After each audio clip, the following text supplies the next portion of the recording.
Born in Westfield, Alabama in 1931, Mays began displaying his athletic prowess at an early age. Before he even graduated high school, he was playing center field for the Birmingham Black Barons of the Negro Leagues.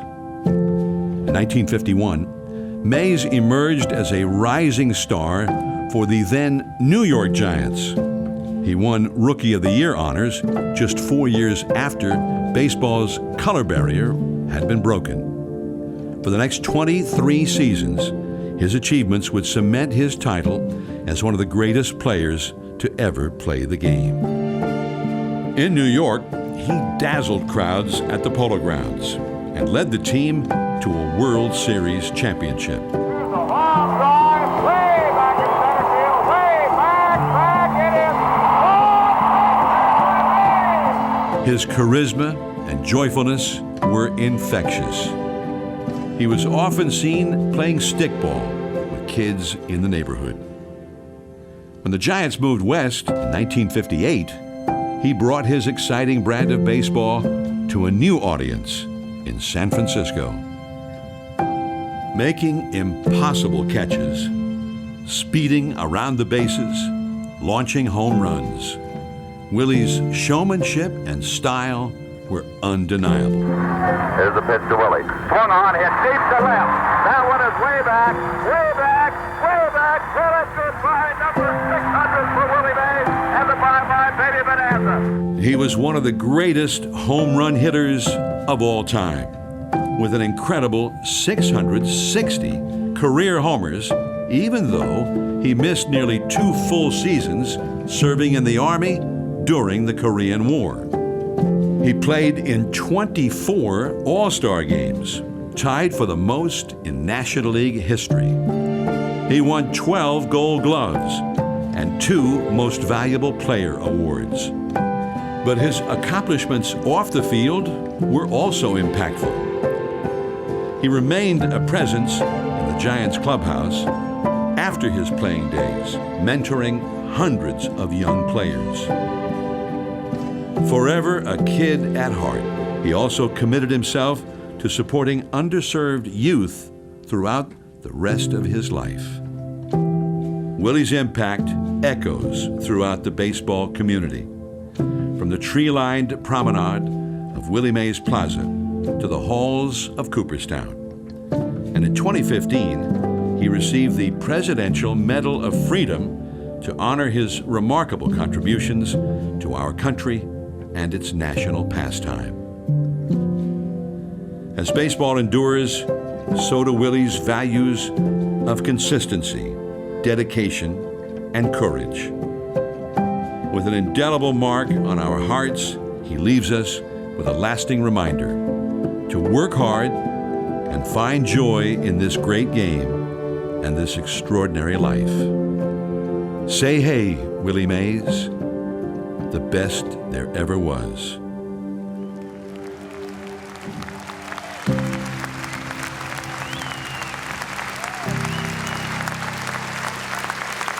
Thank you, and thank you for coming today. Welcome to Oracle Park, the ballpark that perhaps Barry Bonds, Willie's godson, helped get this park built, but the Giants, the team that Willie Mays made famous from coast to coast and around the world. Now, Willie loved his country, and he loved the Giants, and he was renowned from New York to San Francisco. But we welcome you here today to celebrate and honor not only the best baseball player ever, but a man who transcended the game to become that cultural icon. As John Shea said in the Chronicle recently, his friend and biographer, John Shea, said eloquently, "Everyone's friend, William Howard Mays, Willie Mays." Now, Willie did so many things, and his story is so impactful and interesting. But when he was 17 years old, he played with guys who were far older than him in the old Negro Leagues in the days of segregation. And it was just after Jackie Robinson had been the first player to cross that color line in 1947. In 48, this 17-year-old playing with much older players with the Birmingham Black Barons. And they had a great season, and Willie helped get them to that last Negro League World Series, and they played the fabled Homestead Grays, who had their own future baseball Hall of Famers, such as Buck Leonard. But they lost the first 2 games in that series, and they were playing at Rickwood Field in Birmingham, where we were just 2.5 weeks ago, the park where Willie began his professional career. And they needed a win, down 2-0 in this best-of-7. And Willie made a great catch in very deep center, leaping up against the wall for a huge catch. It was 478 feet to straightaway center at Rickwood Field. He also threw out Buck Leonard, trying to go from first to second, trying to stretch a single into a double, and he nailed the Hall of Famer.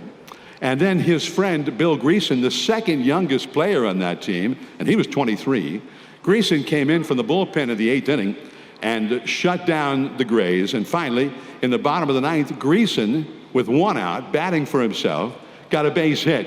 Then there was a walk, putting Greason to second into scoring position, and the batter was the 17-year-old Willie Mays. And he hit a single up the middle into center.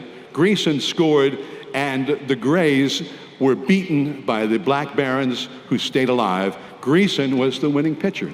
Now, he and Willie were close friends and teammates then, and now all these many years later, they had stayed friends and so close all that time. And we are honored to have with us via tape from the church where he has been a minister for all these many years, 99-year-old Bill Greason, the longtime teammate, with a prayer and a reflection on Willie Mays. Reverend Greason.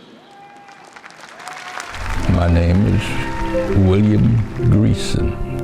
The two of us, Willie and me, came together in 1948 to join the Birmingham Black Barons, and we became close to each other like brothers. Played together here in Puerto Rico and Venezuela in the Caribbean Series, World Series. But he came and he brought his gift with him. We became good friends since 1948. We've been friends. He blessed me many times with a little gift to the church, and we just had a good relationship. I've been tremendously blessed to have known Willie for a long time, and we were just like brothers. And I just thank God that he enabled me to have a friend like Willie. I know, like everyone else knows, that this is not our home. We're just passing through, stopping by to see what this world is like. God gave us an opportunity to be friends. We are blessed, tremendously blessed, to know him and to have had fellowship with him. Let us pray.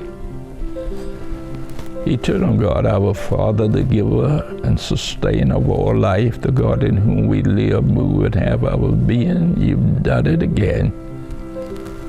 You've taken one and left one, and so we thank you, Lord. Thank you for the friendship and fellowship we shared with each other, closer than brothers. We stayed in touch with each other, though we were distant from one another.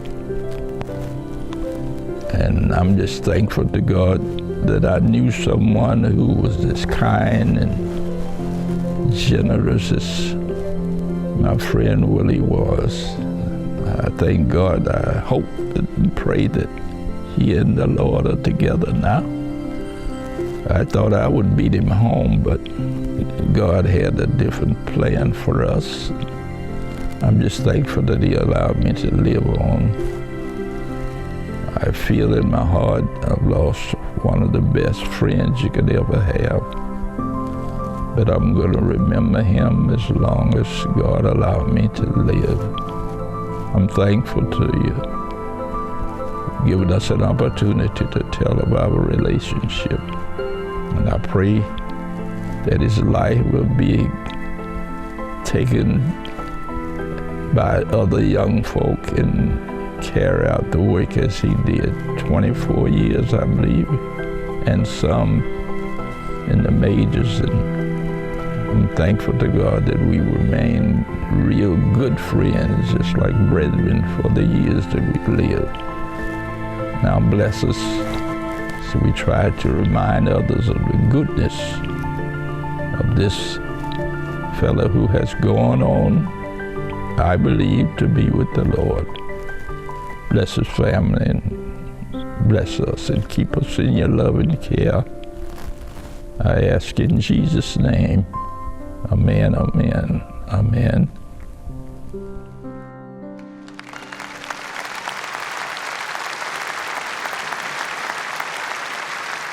Amen. Bill Greason. Now, so many of us have gathered to remember Willie and his spectacular 93-year life. And on behalf of his family, Team Willie, as they are known to many of us, we thank you for your outpouring of love, heartfelt remembrances, and the gratitude you have shared for the memories he created for us all.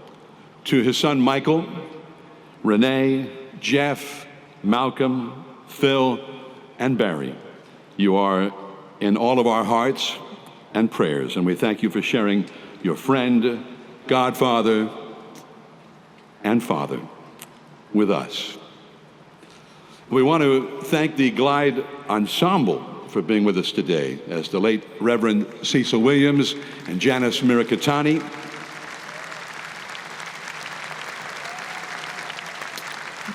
were so loved and respected by Willie, who then honored him today with music performed from the Glide Memorial Church, which was just so fitting for this occasion. It is also very meaningful and appreciated by Willie's family to have so many dignitaries with us today, which further represents the impact that Willie had on generations of leaders from sports to politics and beyond. The 42nd President of the United States, Bill Clinton.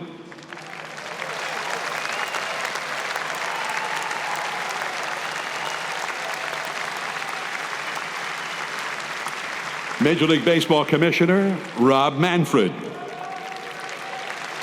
Giants Chairman Greg Johnson. Giants President and CEO Larry Baer. Giants President of Baseball Operations Farhan Zaidi. Former Giants owner Bob Lurie. Debbie McGowan, who with her late husband, former Giants managing general partner Peter, gifted the statue of Willie that graces the entrance here at Oracle Park. Former Giants managing general partner Bill Newcomb. The mayor of the great city of San Francisco, London Breed. The former mayors of San Francisco, Art Agnos, Frank Jordan, and Willie Brown. Representing the Baseball Hall of Fame in Cooperstown, Jeff Idelson. The president of the Negro Leagues Baseball Museum, Bob Kendrick. The Giants Community Funds, Willie Mays Scholars, and many of baseball's elite, from Hall of Famers to forever Giants, who will be introduced a little bit later in the program. Now, everybody has their own Willie Mays stories and incredible moments that we will never forget. And one of those at the top of the list for me was because it was just so extraordinary. It was the second game of a Sunday doubleheader in 1970 at Candlestick Park. Now, by that time, Willie was about to turn 39 years old. His birthday was 3 days away. The Giants in Game 1 played 13 innings against the Phillies, and they lost. So now Game 2, and the about-to-be 39-year-old Willie Mays was in the lineup again. It's kind of mind-boggling. When does that happen? But they had lost. He wanted to help them get a split in that doubleheader. In the first inning of Game 2 at age 39, after 13 innings, he got a base hit, and he was at first, and next up was Willie McCovey. It was the year that they were turning Candlestick Park into 49ers Stadium, and the first year where they had artificial turf at Candlestick. they went into the overshift like they always did for Barry Bonds, and they used to do for Willie McCovey, who was up next. So there was nobody at third. And McCovey bunted on the third base side. And it rolled right past third base, and Willie Mays came all the way around and scored from first on a bunt.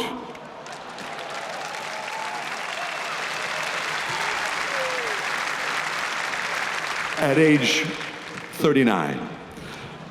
I asked Willie years later about that play, and I said, did McCovey give you a sign that he was going to bunt? And Mays was sort of mystified. He said, what are you talking about? I said, well, how did you know he was going to bunt so you could get a jump like that? He said, no, if he had signaled me that he was going to bunt, I would have called timeout and run into home plate to tell him to forget about that. So he had no idea. McCovey bunted, and Mays just took off, and he still was in great shape. And that's really the secret. Not only was he gifted, but he took care of himself extremely well. And he may have been the smartest player who ever lived. And Willie scored that run as they were trying to get that split in that doubleheader. That's one of my great memories of Willie Mays, and there are so many others, and I'm just like all of you, I'm sure. Now, please check the center field board for this. Today is a very sad day for baseball. It's a sad day for the nation. Hall of Famer Willie Mays passed away at the age of 93 on Tuesday. Icon, legend, transcended his sport. For 23 seasons, Willie Mays captivated baseball fans on both coasts. He's the author of one of the singular moments in the game's history and greatest career resumes as well. More than 6 decades later, the catch still resonates. Willie Mays style catch. The Willie Mays. To Willie Mays again. He is arguably the greatest all-round player in the history of the game, and he's connected to so much of baseball history. But there was something about him that statistics alone, impressive as they are, can't possibly capture.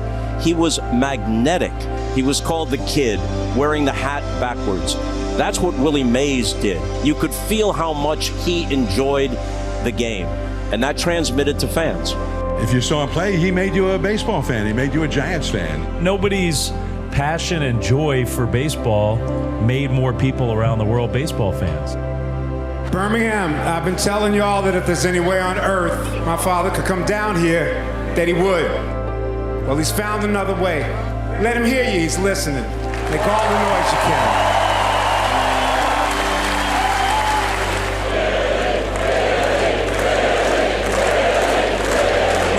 That you please rise and join all of Major League Baseball in a moment of silence and league-wide tribute for Hall of Famer Willie Mays.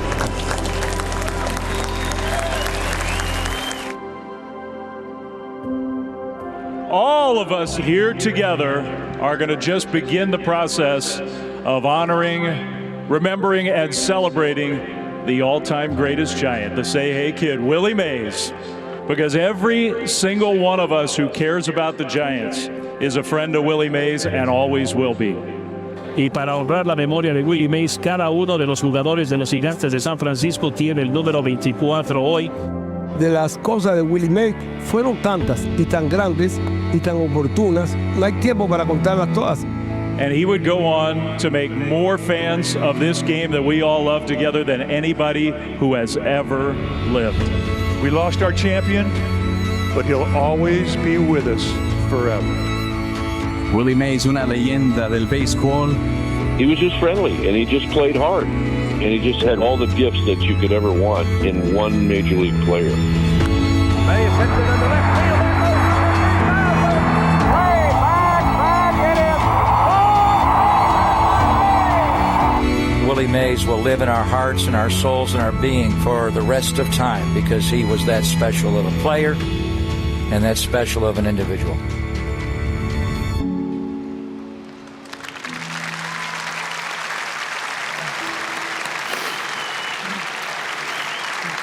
Now, Willie loved his country, and when he was drafted by the Army to serve during the Korean War, like so many men of his time, he honored his duty and left baseball to serve.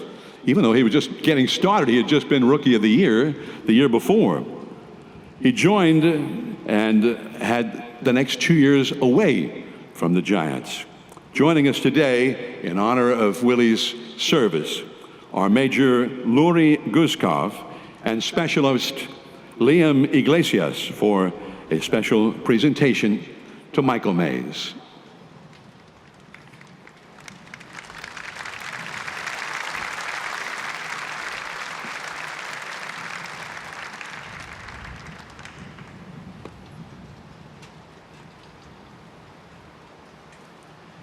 My fellow soldier and I are here today to render final military honors to a fallen comrade.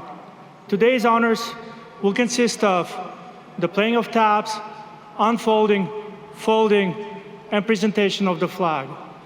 During the playing of taps, we ask that those who are physically able to please stand. Current and former military service members may render a proper hand salute. At the conclusion of taps, you may be seated for the folding and presentation of the flag. At this time, we'll begin. Please stand. Thank you.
Thank you. You may be seated.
on the behalf of the President of the United States, the United States Army, and a grateful nation, please accept this flag as a symbol of appreciation for your loved one's honorable and faithful service. Thank you, sir.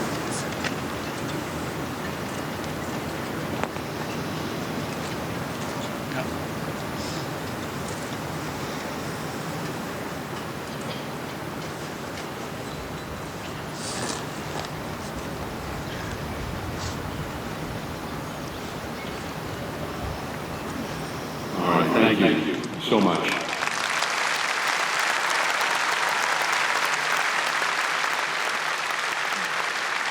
Major Lori Guskoff and Specialist Liam Iglesias.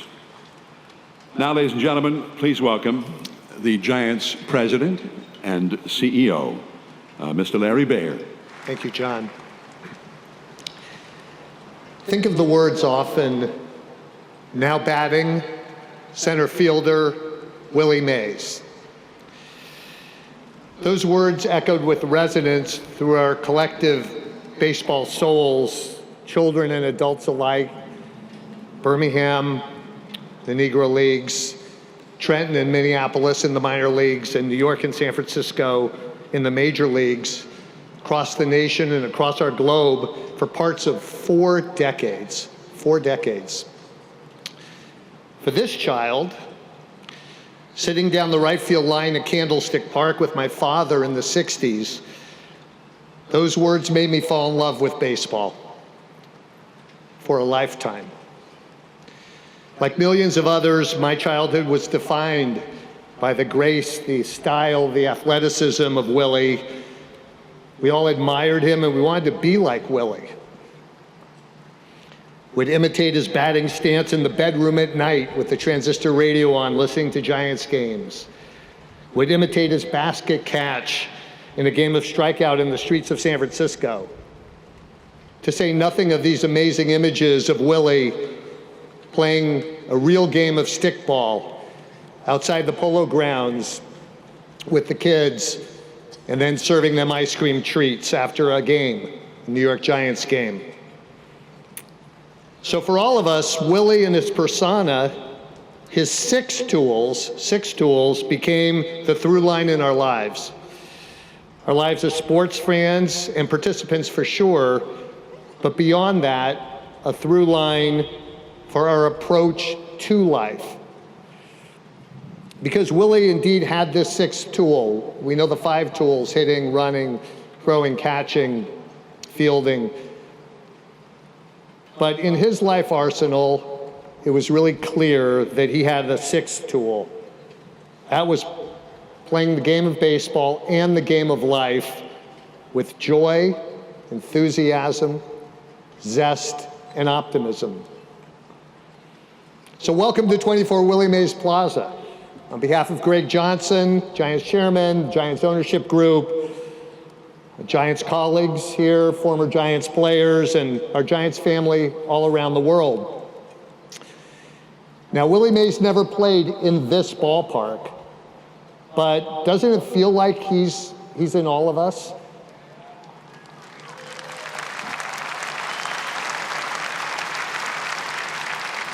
In this ballpark, we feel that sixth tool when mothers and sons and fathers and daughters, grandparents, grandchildren enjoy ball games together, walking by the statue that Peter and Debbie gifted and walking into this ballpark. Somehow, for the last 24 years, it feels like we can walk into this ballpark, suspend the rigors of daily life, and channel our inner say hey kid watching ball games. Because Willie made us feel something very satisfying about sports we watch and play and about living life. A gravitational force of endless smiles, respect for teammates and foes, and the warmth of playing or watching the game he loved for the sake of the game he loved. Now, I first met Willie personally back in the 80s, first tour of duty with the Giants. We were both boarding an American Airlines flight for San Francisco on a snowy night at JFK. Upon very nervously introducing myself to Willie as a Giants staffer, Willie invited me to sit down with him on the plane. I couldn't believe that. And he engaged with me for the next 5 hours. When I told him we were busy planning a holiday party for neighborhood youth in Hunters Point, Willie said, "I'll be there." And he showed up. I picked up something that night that would become front and center in my relationship with him, friendship with him for almost 40 years, and that was Willie loved kids unconditionally. Kids of all ages, from grade schoolers at Hunters Point to our young players in the clubhouse to folks he met on the street. He called them all kids, and I realized that when talking to Willie in those days, he was about 50 years old, and he was really still a kid at heart, in the very best sense of the word. So when Peter McGowan and a group approached Willie about a lifetime contract after acquiring the team 32 years ago, it all came full circle. Willie now had his chance to demonstrate his love and joy for life, for kids, to inspire those that play the game, to inspire those in the community in a different role. And he has served that role for 32 years. And in that role, for 32 years, he remained the Say Hey Kid. Who can forget his card table in the Scottsdale Spring Training Clubhouse, where Willie held court for a month? He would go to spring training for a month, set up a card table in the clubhouse, and he'd primarily welcome our newly drafted players, and he would also especially welcome players new to the organization. I'll never forget, one year, it was the offseason 1997, we traded for the late, great Darryl Hamilton in that offseason. He had been a center fielder for the Brewers and the Rangers, and he always wore number 24 in Willie's honor. Darryl was awestruck coming to camp. What do I say to my lifelong idol? Darryl was nervous. The first day Darryl walked in that clubhouse, our new center fielder was greeted by that vintage high shrieking voice, "Hey, Hambone, get over here, I got you, get over here, give me a big hug." And then Willie, with that Darth Vader handshake, the biggest wrist, most powerful wrists in the history of wrists, gave Darryl a big handshake and a big Willie hug. Darryl later said it was one of his best days ever. Excuse me. Or how about the hundreds and hundreds of times Willie, often in the company of Mario Alioto of the Giants, whom Willie loved, would pull into the ballpark parking lot, and in the midst of screams, "Willie, Willie," with kids flooding around his car, Willie would get out of the car, bring out multiple cartons of signed balls, and throw the balls to the kids. All the kids delighted, made their day, made their youth. I also want to take a minute to acknowledge that what Willie's created, and especially in recent decades, is so much due to the absolutely incredible care provided by his longtime personal assistant, Renee Anderson, who has been unbelievably by his side for decades.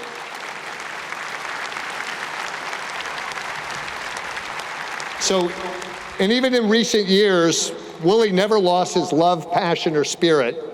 For his 90th birthday, Willie joined with our community fund to create the Willie Mays Scholars for high school youth. Many of the Willie Mays Scholars are sitting here on the field today. Youth from San Francisco who are given scholarships to go through high school and into college. Willie Mays Scholars.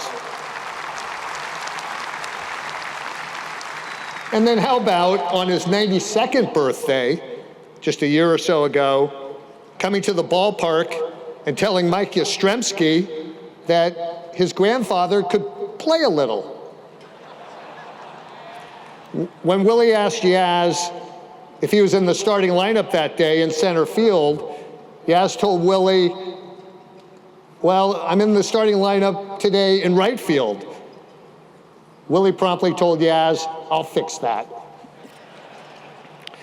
Maybe what all this adds up to, just maybe, is not just Willie playing baseball better than anyone else ever, which is the case, but that Willie played the game of life the same way, with a smile, with a relentlessly positive spirit, with the intention to teach us all that opening our joyful hearts and sharing that heart through life can go a long, long way. That was Willie's sixth tool. I'll close with the words of someone who spent 16 years in the clubhouse with number 24, and then 51 more years as his dear friend, clubhouse manager emeritus, Mike Murphy.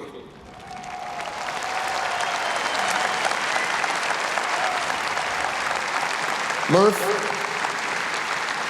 said, he was like a pop to me. He's the best the Lord ever put on this earth. Rest in peace, Willie. We will always love you.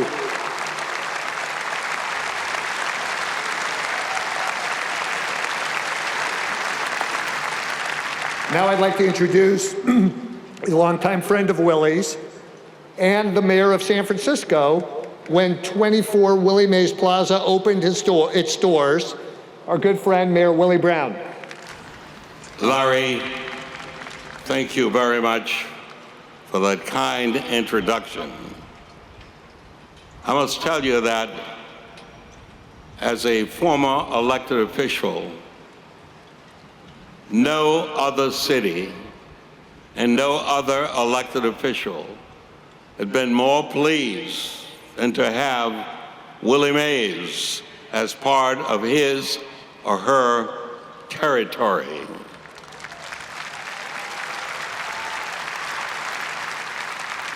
Major League Baseball that migrated from the East Coast to the middle of America and then finally to the West Coast was literally enshrined in San Francisco by Willie Mays.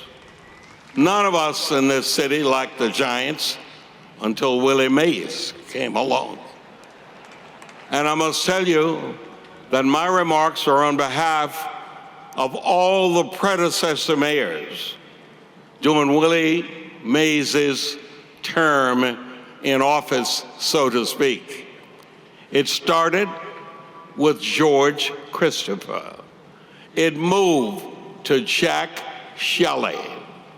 It moved from Jack Shelley to George Moscone. Then it went on to the wonderful Dianne Feinstein.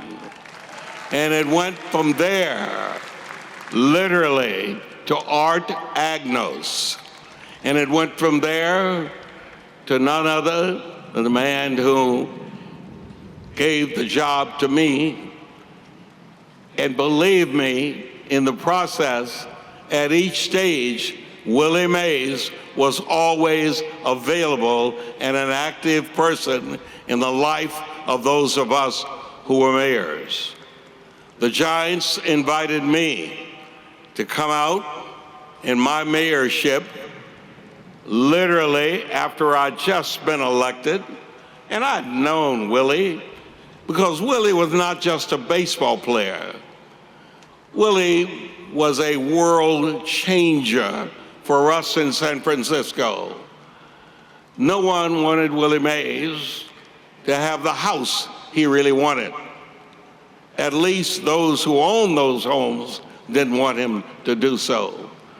And Willie was not demonstrating, he was simply being Willie Mays.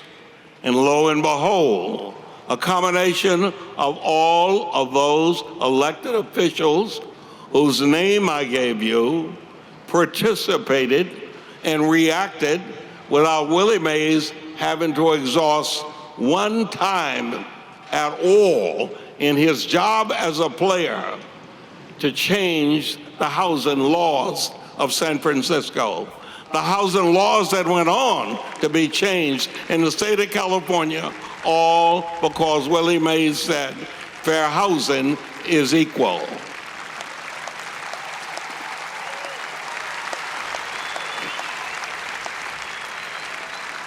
The interesting thing about his desire and the nature and the quality of the number of San Franciscans that embrace getting Willie Mays a house, it was about the same time I was looking for a house. And Willie and I hung out together, and then it was discovered that Willie could afford the house and I couldn't. Willie was willing to buy it in his name and rent it to me. That's how wonderfully creative he really was. Many great stories for each of you could be told about your relationship with Willie Mays. My relationship with Willie Mays was unusual because when I became Speaker of the House, I called my friend Larry Baer and Bob Lurie. I had 24 members of the legislature that wanted to come to a baseball game. I didn't want them sitting anywhere. I said, how about a box? And they told me, we really don't have a box, but your friend Willie Mays does. Maybe you can get Willie to let you use his box. And as usual, and this was not the only time, I called my friend Willie Mays. And he said, don't worry about it. It's in your name and you can use it. And then Willie Mays showed up before I got there, greeted each one of those elected officials, remembering it had been the elected officials who had embraced this extraordinary baseball player. He was there and he had 24 balls in a box.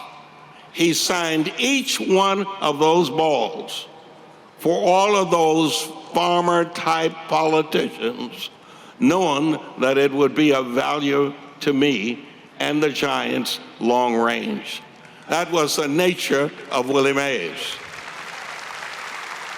Willie Mays also could be extraordinarily selfish. On one occasion, Larry Baer and the Giants invited Willie Mays, Willie Brown, and Willie McCovey to throw out the first pitch for a game. Willie McCovey warned me, you got to understand that he's your buddy, he's your friend, he's courteous to you, but when he throws that ball to the catcher, he's going to make sure he does it as if it's competition. So you better get ready. And lo and behold, Willie Mays was first. He fired that ball and turned the catcher over.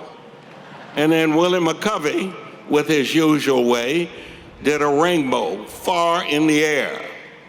Politicians were regularly booed by the public. It was my turn. I rolled it. And Willie Mays embraced me. I am telling you, the generosity of this extraordinary human being, the most gifted baseball player ever in the history of baseball, was also the most gifted person I've ever met.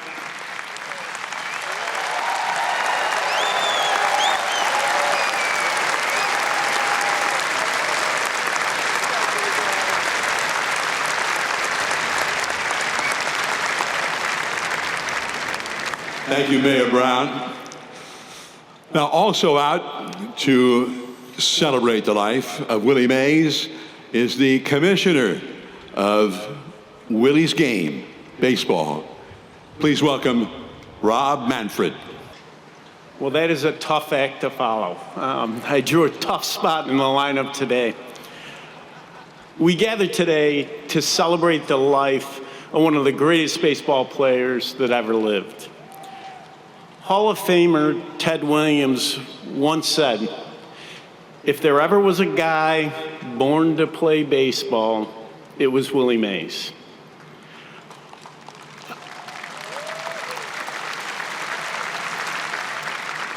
On behalf of Major League Baseball and our clubs, I'd like to thank the Mays family, Team Willie, Greg Johnson and the ownership group here at the Giants, and the entire Giants organization for the opportunity to be here and celebrate this great man. Willie Mays played in a transformative time in baseball. He was 16 when Jackie Robinson broke the color barrier. He was 17 when he debuted in the Negro Leagues. And he was just 20 when he arrived in the major leagues in 1951. Willie's remarkable ability and his love of the game took New York and eventually the country by storm. In 1958, Willie became the first sports superstar to shine on both coasts. When Willie arrived in San Francisco, he made it a baseball town, and it stays a baseball town today.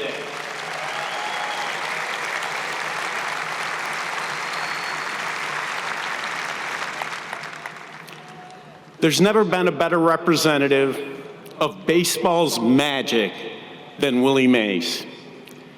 He dominated the game in every way. He didn't merely play, he captured imaginations. He never allowed his meticulous preparation to prevent him from showing the joy that the game brought him.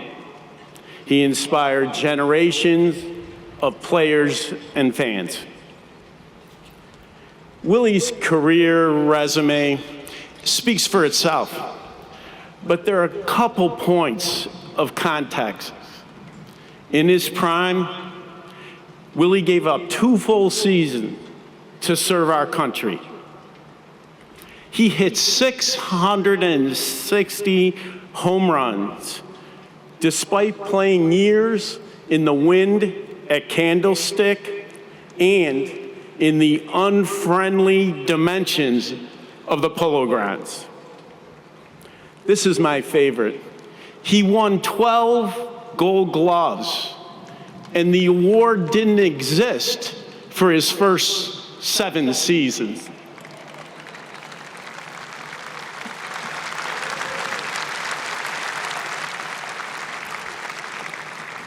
His accomplishments, however, weren't what made him a beloved figure.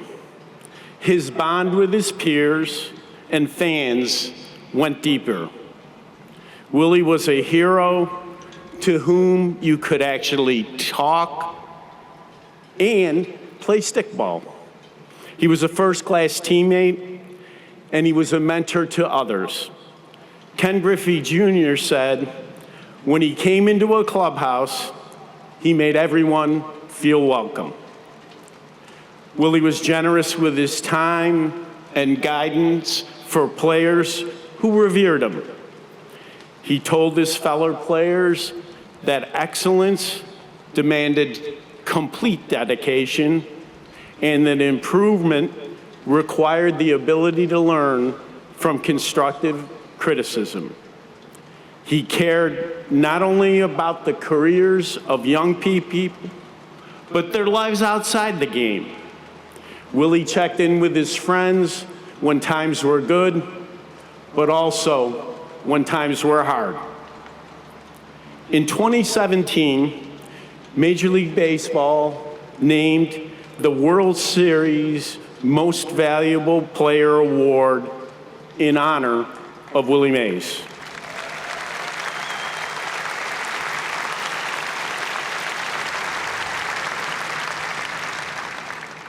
That trophy goes to the MVP of the Fall Classic.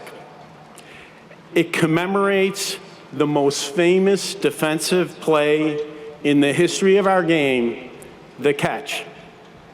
We took that step because the World Series is our greatest stage, and Willie represented all-around greatness like no other.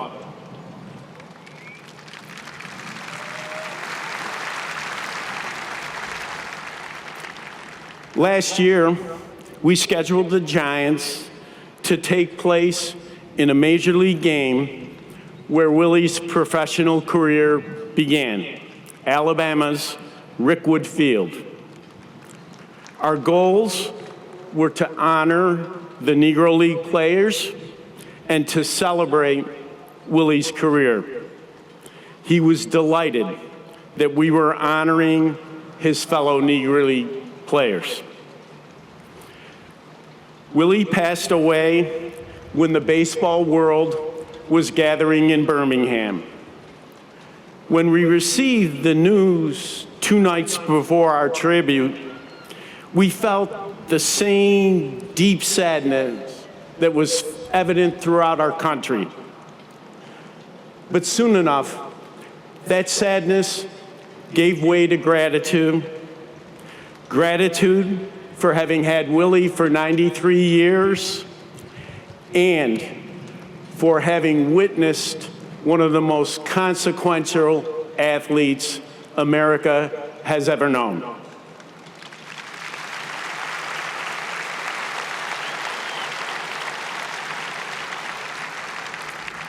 Remarkably, our game at Rickwood, where it all began, became the world's opportunity to say thank you to the Say Hey Kid himself. It was a celebration fit for his greatness. Whether it was an outfield in Alabama, New York, or San Francisco, or any of the other ballparks he graced, there was only one Willie Mays. We are so fortunate that he brought his talent and joy to baseball and to the fans who love to watch him play. Thank you, Willie Mays, for all of your contributions. You were a true giant of baseball.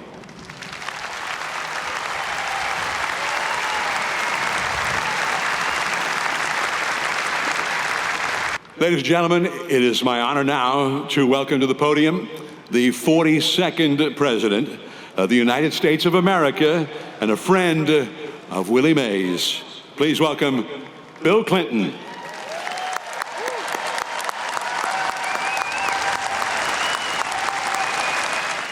John, thanks for the introduction and for doing a wonderful job today. And I don't know who put the program together, but I thank you for putting that brilliant young saxophone player ahead of me to remind me that baseball is not the only thing I would like to have done if I just spent a little better at it. I thank the Mays family. Thank you, Michael. Thank you, Barry. Thanks, Renee, for especially what you did in these last few years.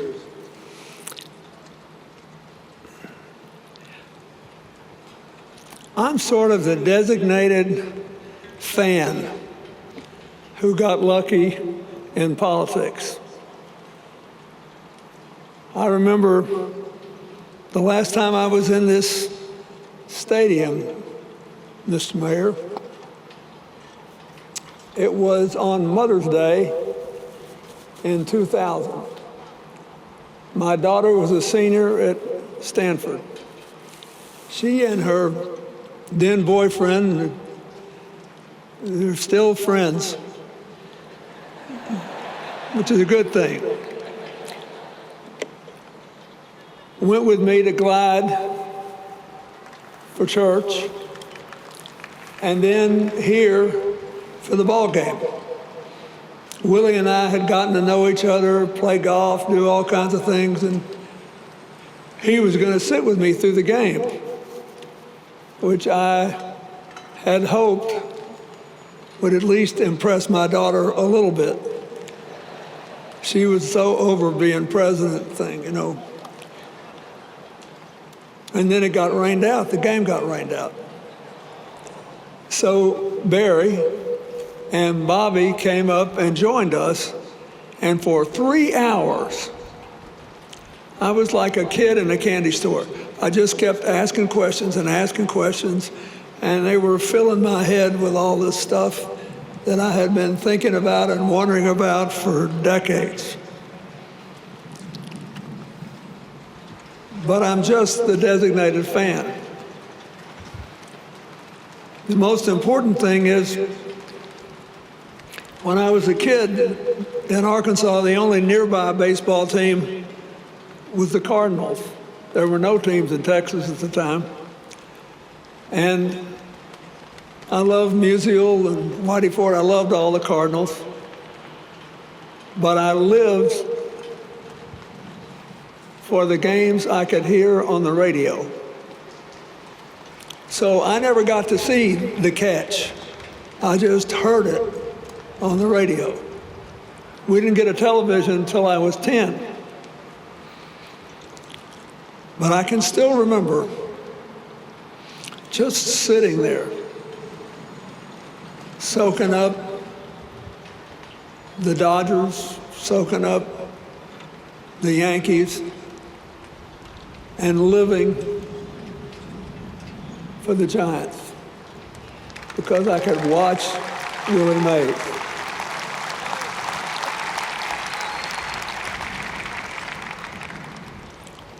My grandfather was a magnificent man with a 6th grade education who had a grocery store in this little town in Arkansas where I was born, and almost all his customers were black.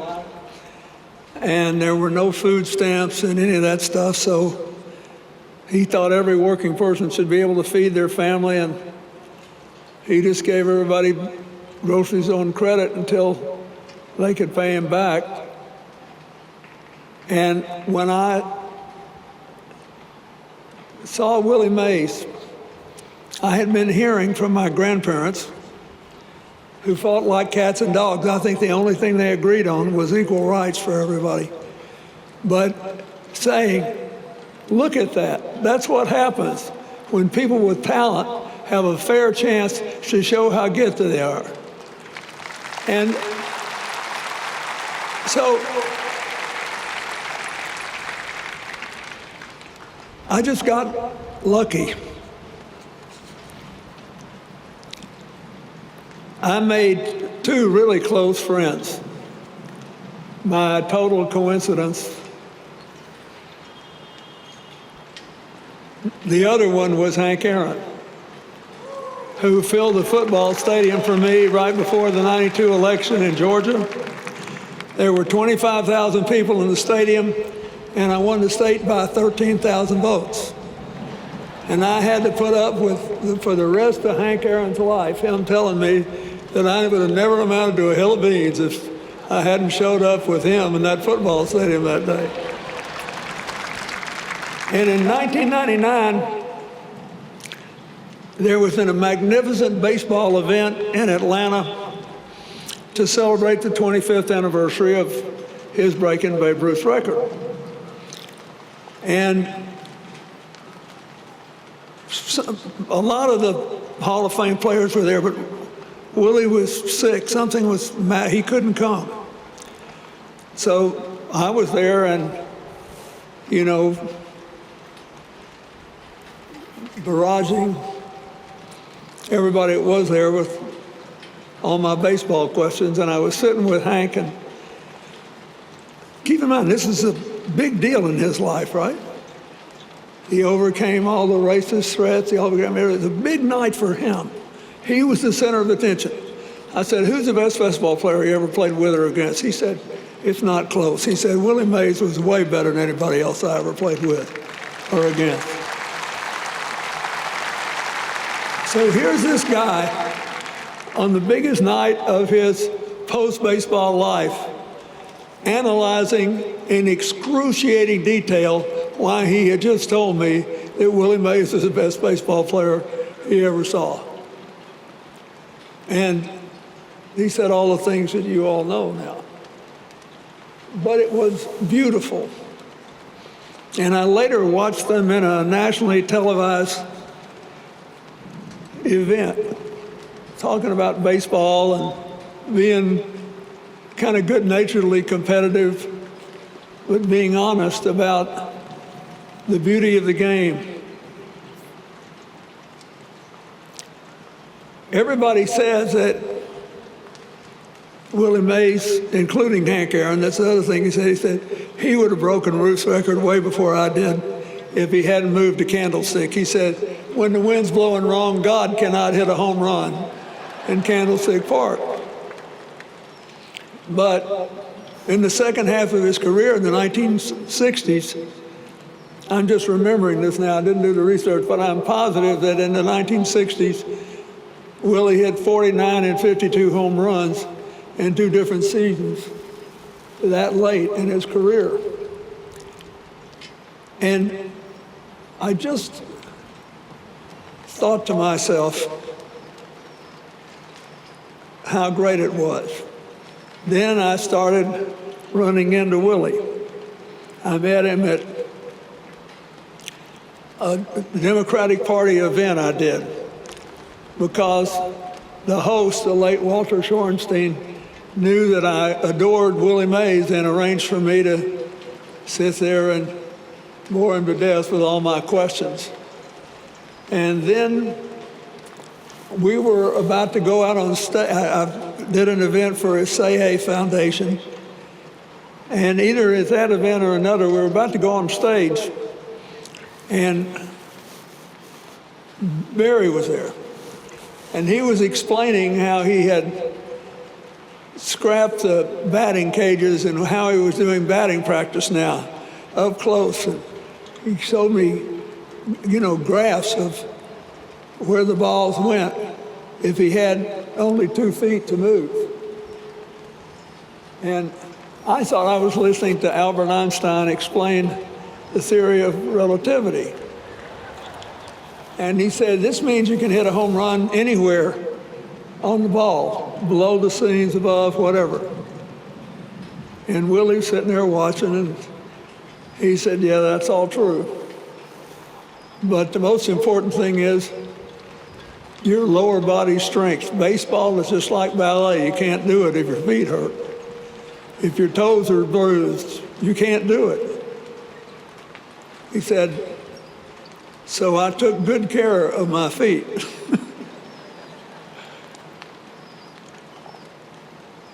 In all these years, I felt the same thing that all of you did. And I think that somehow it caused people to take the really great gifts of Willie Mays too much for granted because he loved playing. He always had that smile on his face. He was happy. And I have learned the hard way in a different line of work that if you look like you're having a good time, people think it's too easy for you. They don't really believe you're out working anybody. Nobody could be as happy as Willie Mays was and actually be out working everybody. But he did. He outworked people, he outthought people. He knew the gifts that God had given him, and he made the most of it. I will always be grateful that we had a chance to become friends, and that it was after I left the White House, when there wasn't so much in it for him. I think he liked jawing around about all the stuff we talked about. And I loved playing golf with him. But I was appalled the first time we played. He had these old clubs, and I swear he had masking capes holding some of those clubs together. And I said, Willie, when I was president, everybody gave me all these great clubs. I've got sets and sets of clubs. I can't touch them. And let me give you a set of golf clubs. He said, thanks, but no. He said, you know, I'm never going to be a scratch golfer again, and I want to do as well as I can, and I know what these clubs will do. He said, it's just like when I took care of my bats. I don't want to get rid of these clubs because I'm not going to do enough to be a scratch golfer. I need to know what these clubs will do. And so we kept playing, and he beat me anyway. I want to thank the people of San Francisco for making his last years what they were. For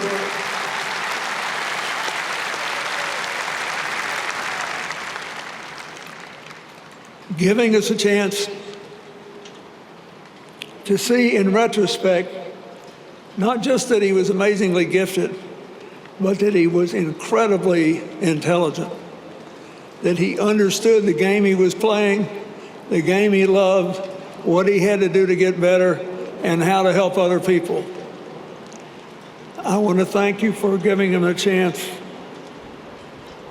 to help other people and to open the minds and hearts of people who might have otherwise missed the chance to become a little better and help us along on our eternal mission to make our union more perfect. And so that's it. I was just a kid from Arkansas who didn't even have fusion vision, so I never would have been able to hit a fastball.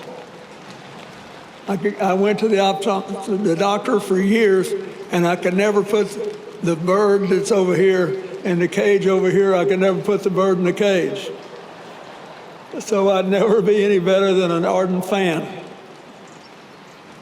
But Willie Mays gave me the chance to realize what real greatness is. And it's a curious combination of intelligence, dedication, the will to win, and a fundamental humility to believe that the effort is the prize.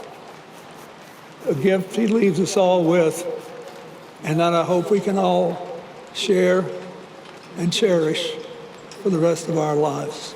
God bless you, Willie. Thank you. We are also joined this afternoon, obviously by people from many different backgrounds, but also some of Willie's great baseball friends are here honoring us with their presence, fellow Forever Giants and former teammates and just former all-time greats of the game. They include Hall of Famers, number 27, the Dominican dandy, Juan Marichal.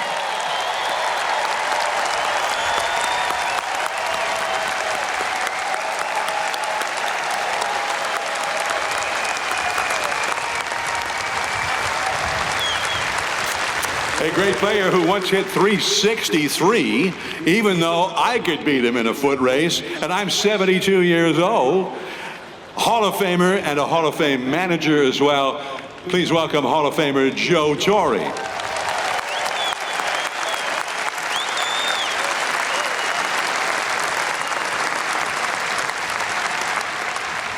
They did once name a candy bar after him. He started here in the Bay Area, across the Bay. Reggie Jackson.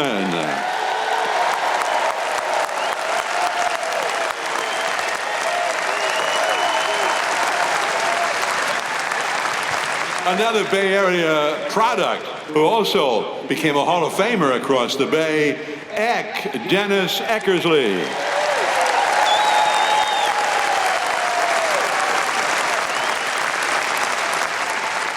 And a Hall of Famer who wore the number 24 because he loved Willie so much.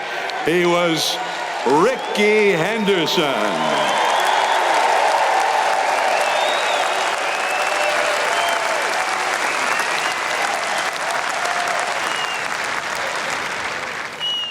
And we also remember the family of a former Giant, a Hall of Famer, El Hijo de Perucho, the baby bull, number 30, Orlando Cepeda.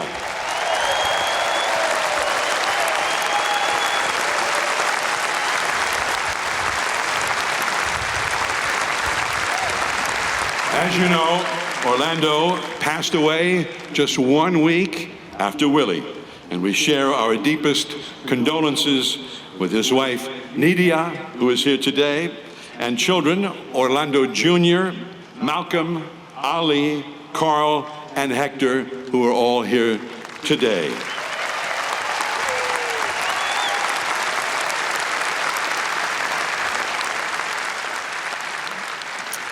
And we also welcome the families of the late Giants greats.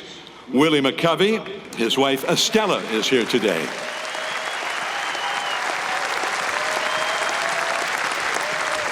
And another Giants Hall of Famer, the great right-hander, Gaylord Perry, whose wife Deborah is here with us today.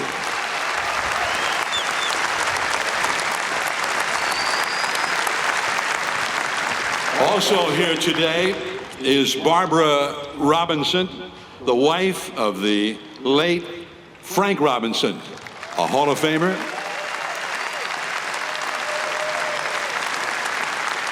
A former manager of the Giants and the first black manager in the history of Major League Baseball, Frank Robinson.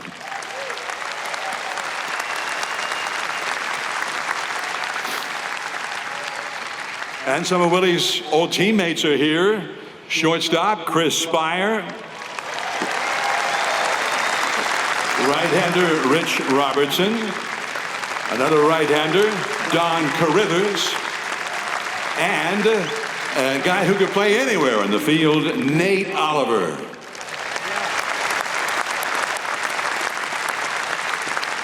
And many forever Giants and MLB alumni are here. Joey Amalfitano, Felipe Alou,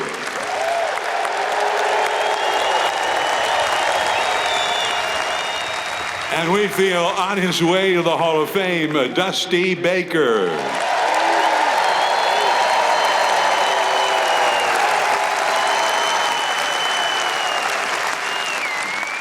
Right-hander Bill Lasky.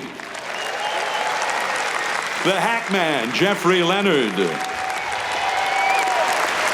He was a great right-hander and an even better broadcaster, Mike Krukow.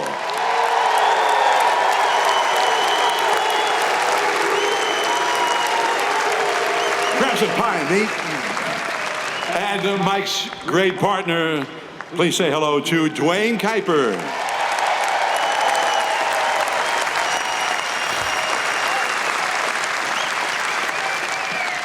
Great center fielder, D-Lou, Darren Lewis. Mike Tiny Felder. Jerry Whitfield. Ellis Burks, what a hitter. Sean Dunston. Randy Wynn. Ray Durham. Tyler Walker, F.P. Santangelo, Marvin Bernard, Noah Lowry. See if you remember this guy, a former Giant, Buster Posey.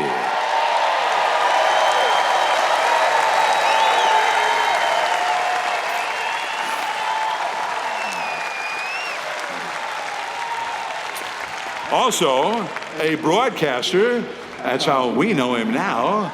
He played for the Giants not so long ago, Hunter Pence.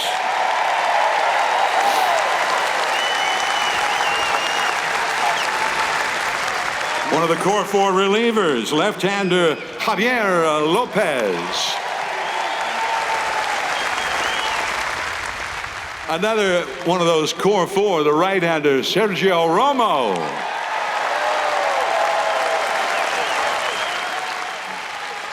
Switch hitter, base stealer, second baseman, now a TV star, Harold Reynolds.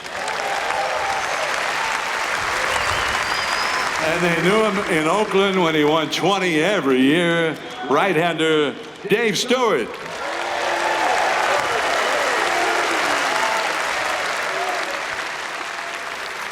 And he was in the ballpark as an 8-year-old the day Willie Mays got his 3,000th hit. He grew up a Giants fan, and he's the manager of the Giants today. Bob Melvin.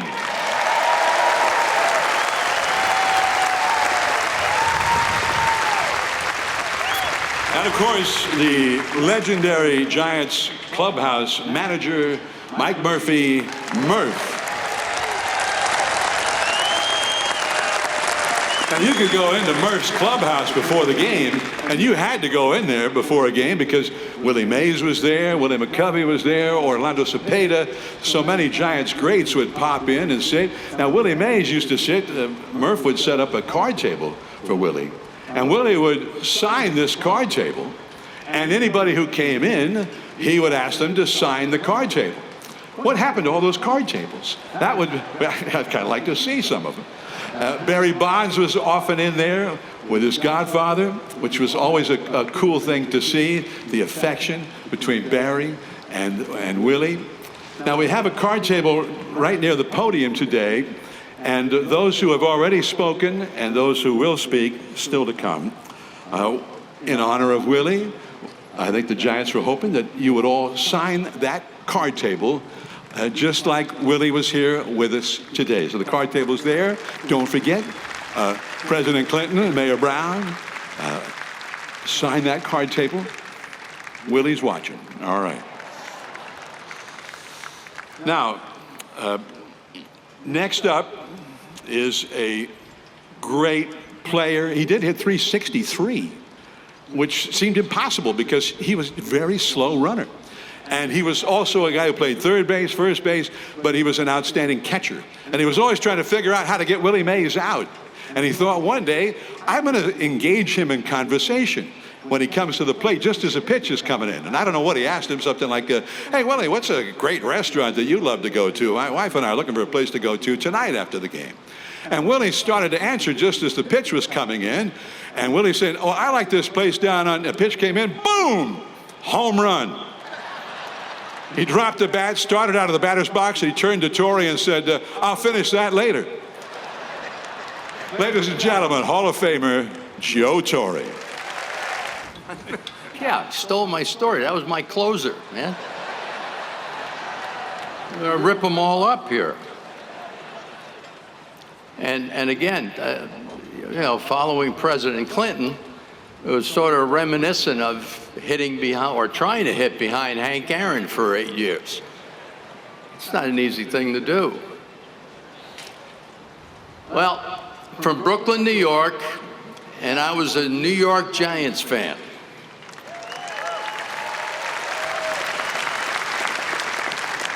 Which was dangerous. And when Willie came to the big leagues in 1951, I was 10 years old. And little did I know that 10 years later, I'd be behind the plate trying to get him out. I just feel blessed. You know, as a kid, the one thing Willie caught my attention, you know, every time he hit the ball, was running the bases, his hat would come off. You saw that with all those videos. And I come to find out later on, when I got to the big leagues, it was only because he really never needed a coach. His head was swiveled all the time. He'd hit a ball down the right field line, he'd round first, he'd still be watching where that ball is. He never needed a coach because he knew when he saw where the ball was, what he was going to do on the base paths. He was an exciting player, an exciting person. And I feel very blessed that I played during the time that two of the greatest players that ever graced a major league diamond, both Hank Aaron and Willie Mays. What a gift it was for me, trust me. Not only great players, but great individuals. And now that John really messed up my clothes. I got to really ad-lib a little bit here and figure out where I'm going from here. But, you know, John was right. You know, when you're catching, Willie wanted to get in the batter's box, and all he wanted to do was hit right now. He didn't want to wait. He wanted, when I'm in the batter's box, go ahead, start pitching. Knowing that, I wouldn't give a sign. I'd make him wait. And he'd say to me, I know what you're doing. I know what you're doing. And I wouldn't respond to him. And then, of course, when John mentioned it, it's a true story, talking to him and just saying, you know, asking him things. And you know, and as he was answering me, he hits the ball out of the ballpark. And the worst part, just to rub it in a little bit, before he leaves to go around the bases, he said, I'll finish the answer when I get back. But you couldn't help but have a smile on your face because he loved the game so much. I was fortunate to be in a few all-star games with him, and he absolutely loved putting on a show for everybody. I know Felipe and I always talked about that. He said that the spotlight was made for Willie Mays. He led off in all-star games and played all 9 innings. He just absolutely lit up. He was electric. There's a funny story. Bob Gibson told me about meeting Willie Mays for the first time. Bill White, who was one of Billy's teammates in New York with the Giants, was traded to the Cardinals, and he was going to Willie Mays' house for dinner when the Cardinals had come out to San Francisco. And he asked Bob Gibson, he says, I'm going to have dinner over at Willie's house, you want to come? And Bob Gibson just jumped at it. He said, well, I'd love it. So they get to the house, you know, knock on the door, ring the bell, whatever it was. Willie answered the door. Bill White is there. Behind him, Bob Gibson, who wears glasses. Willie says hello to Bill, and he says, who's that? He said, that's Bob Gibson. He never even said hello to Bob Gibson. All he said is, you wear glasses? And you don't wear them when you pitch? Are you crazy?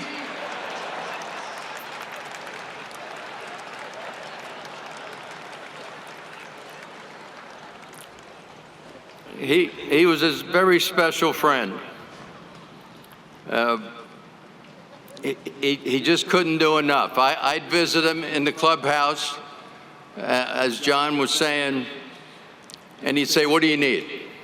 What do you need? Murph, get me a couple of shirts. Murph, get me a couple of baseballs. He was just a dear friend. And I know he's gone, but I'll tell you, he left enough for all of us to hold on to.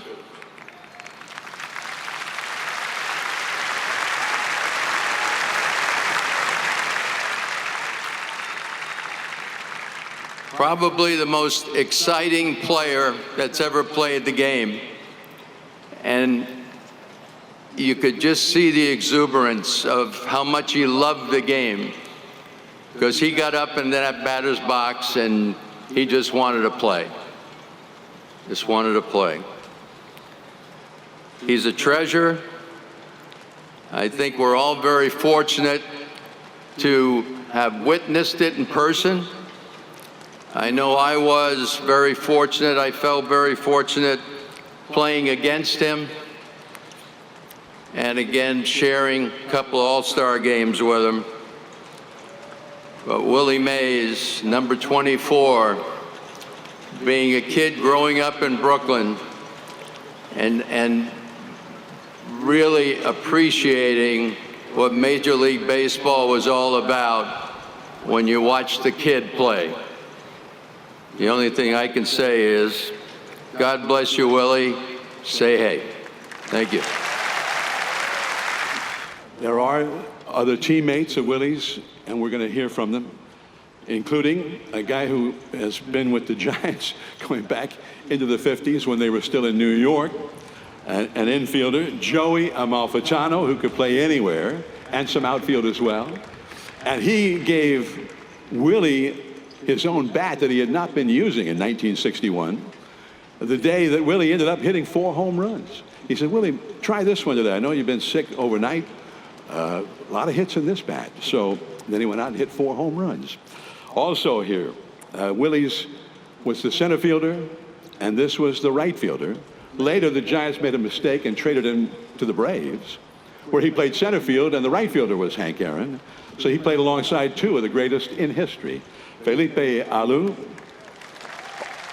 also the great right-hander, who pitched and won maybe the greatest pitcher's duel in the history of the game.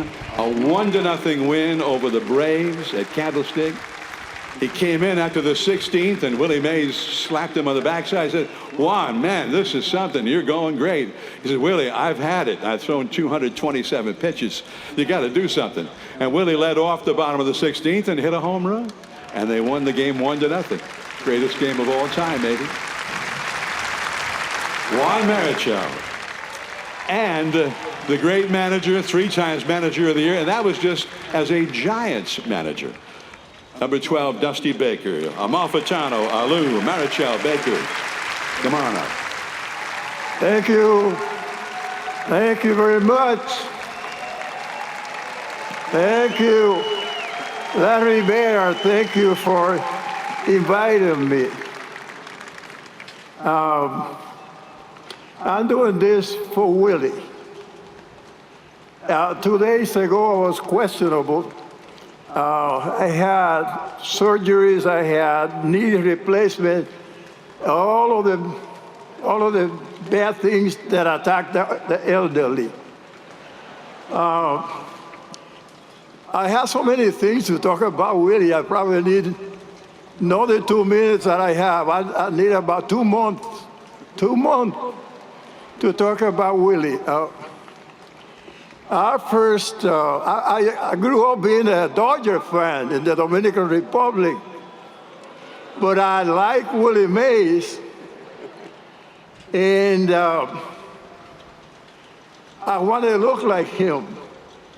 My first year at the University of Santo Domingo, my only year, I made the varsity, and I had a hat with a U, university.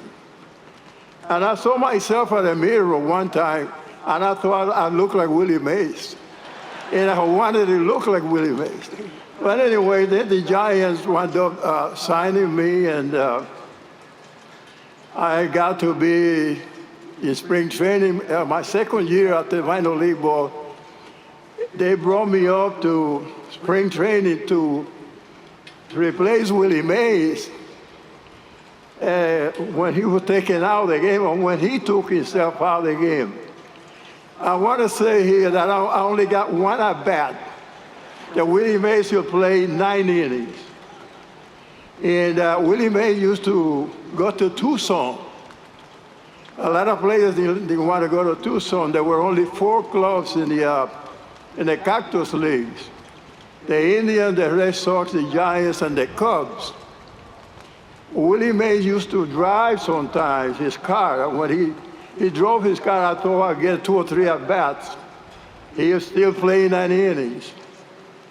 I know many things have been said, and all of the home runs, all of the base running, all of the RBIs, the great catches.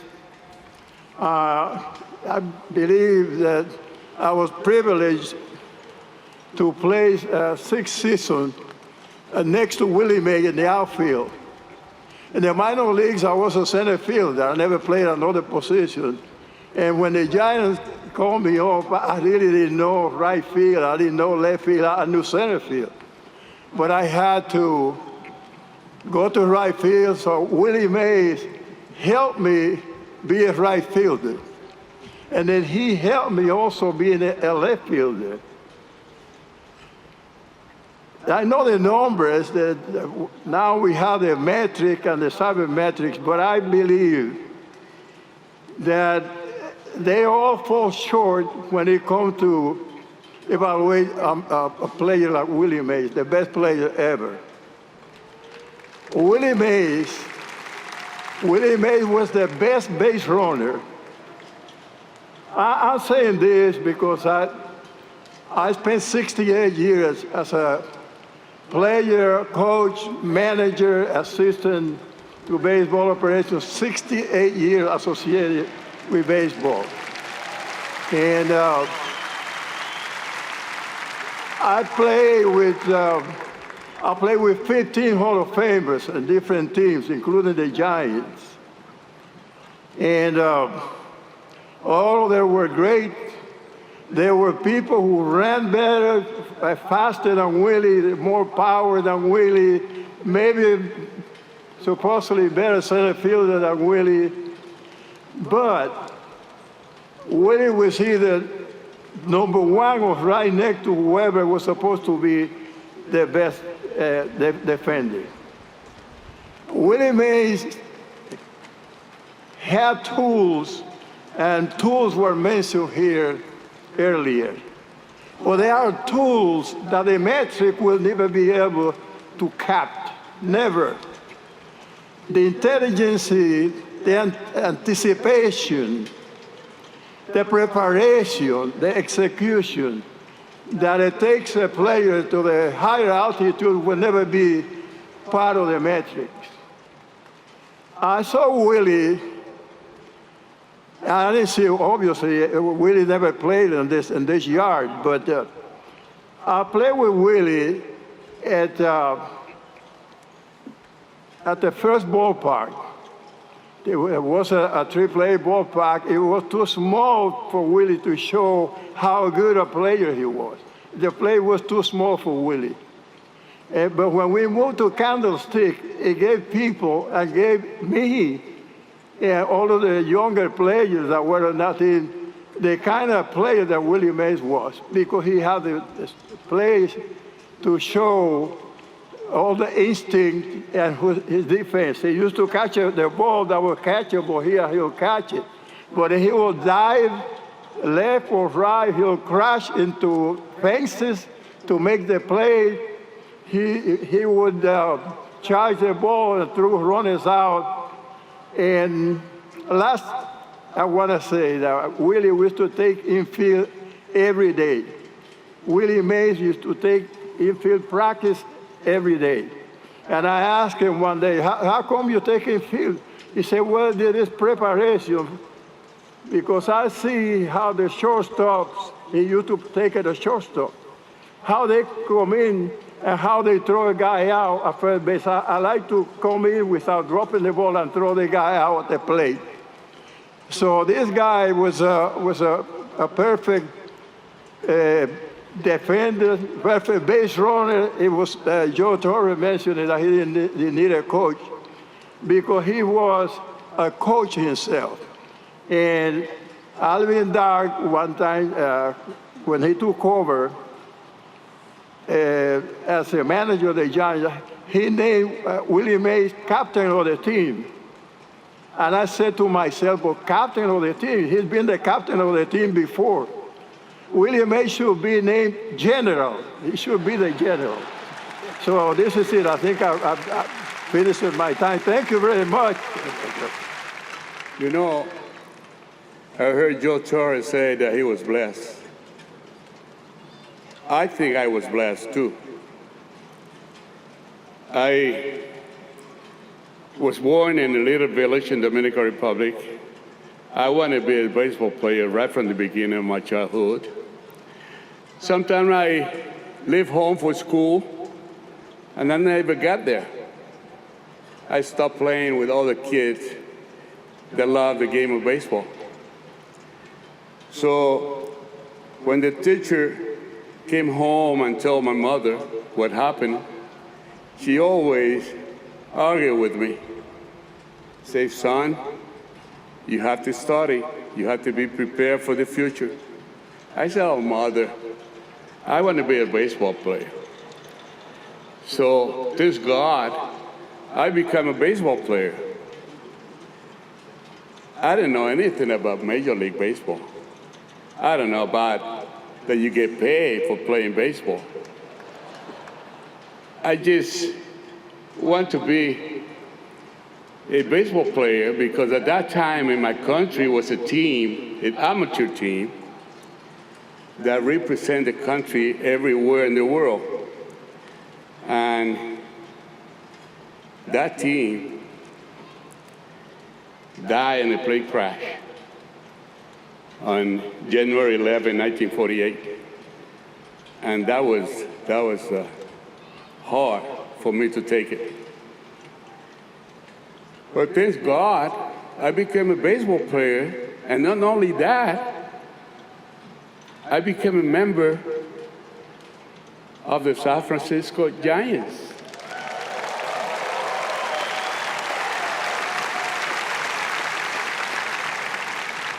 And when I say that I was blessed,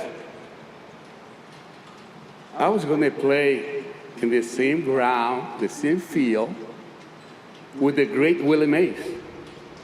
To me, that was the biggest things of my life. Playing with Willie Mays, he's going to play behind me? Oh my God. That was a bless. So I prepared a little speech for today. And it say, it is difficult to find the right words to express the pain and sadness that we feel over the loss of our beloved Willie. The death of someone close to us, especially someone with whom we have shared so many unforgettable moments, is a devastating experience. Willie was not only the most spectacular player of all time, but also an incredible person who was always there to support and motivate us. His absence leaves a void in our heart and our team that can never fill it.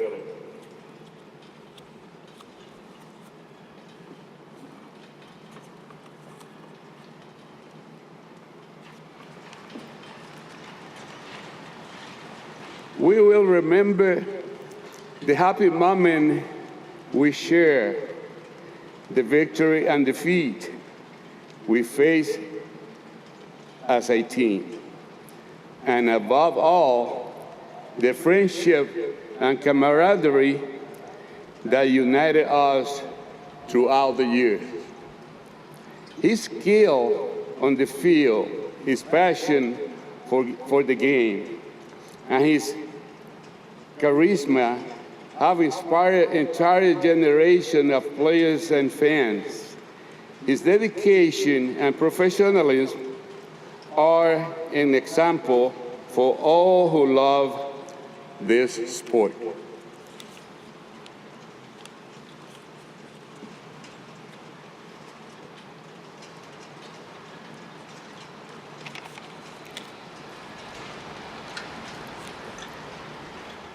His legacy as one of the greatest players to ever play the beautiful game of baseball will always remember with love and respect. Willie Mays will permanently hold an indelible place in the world of sports. Willie's presence and influence will live on in every game, in every milestone achieved, and in every heart that beat for baseball. Willie Mays is a true baseball icon, and his influence will last evermore.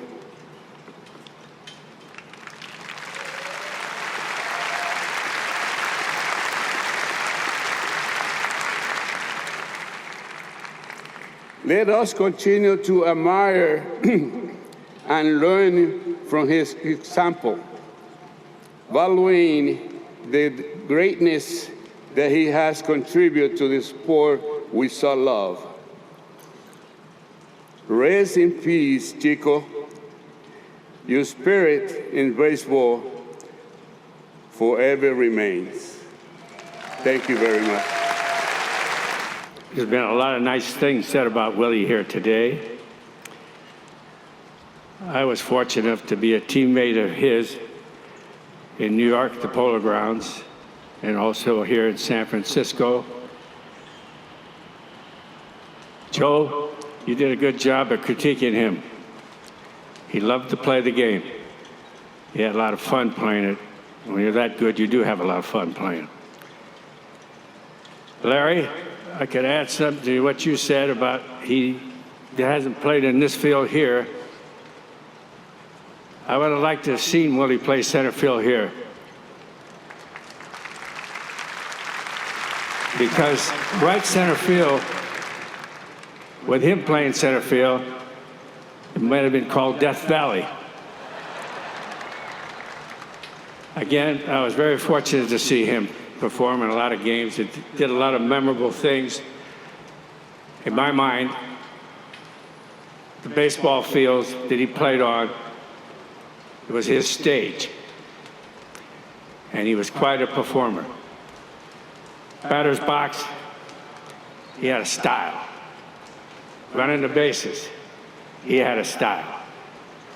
Center field, he had the catch, a style. I got to see, along with Felipe and Juan, the four home runs in Milwaukee, which John mentioned. I got to see the catch. I was in a bullpen in the Polo Grounds. When he tapped that glove, he had it. I thought the miraculous thing was when he threw the ball back into the infield to keep the double play in order.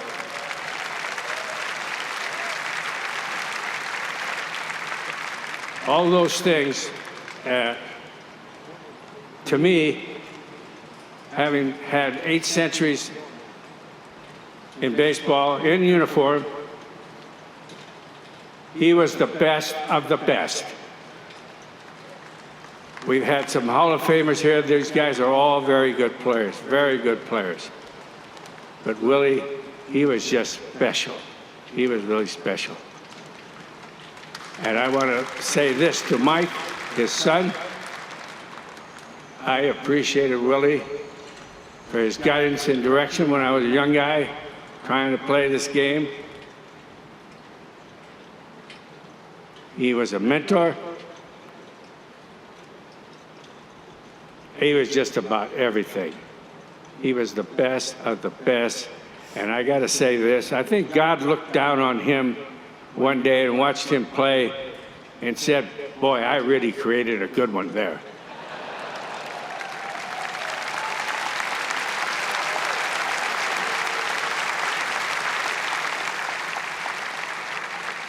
And I just want to personally thank him.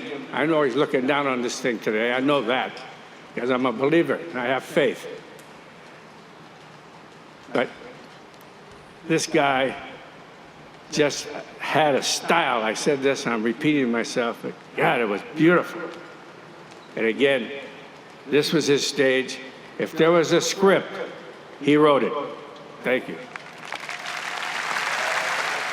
Hello. I came in this game very young, and I was always the youngest on every team that I was on, and I'm still the youngest of these guys. And, you know, I was thinking the other day that we've lost some great players, great people.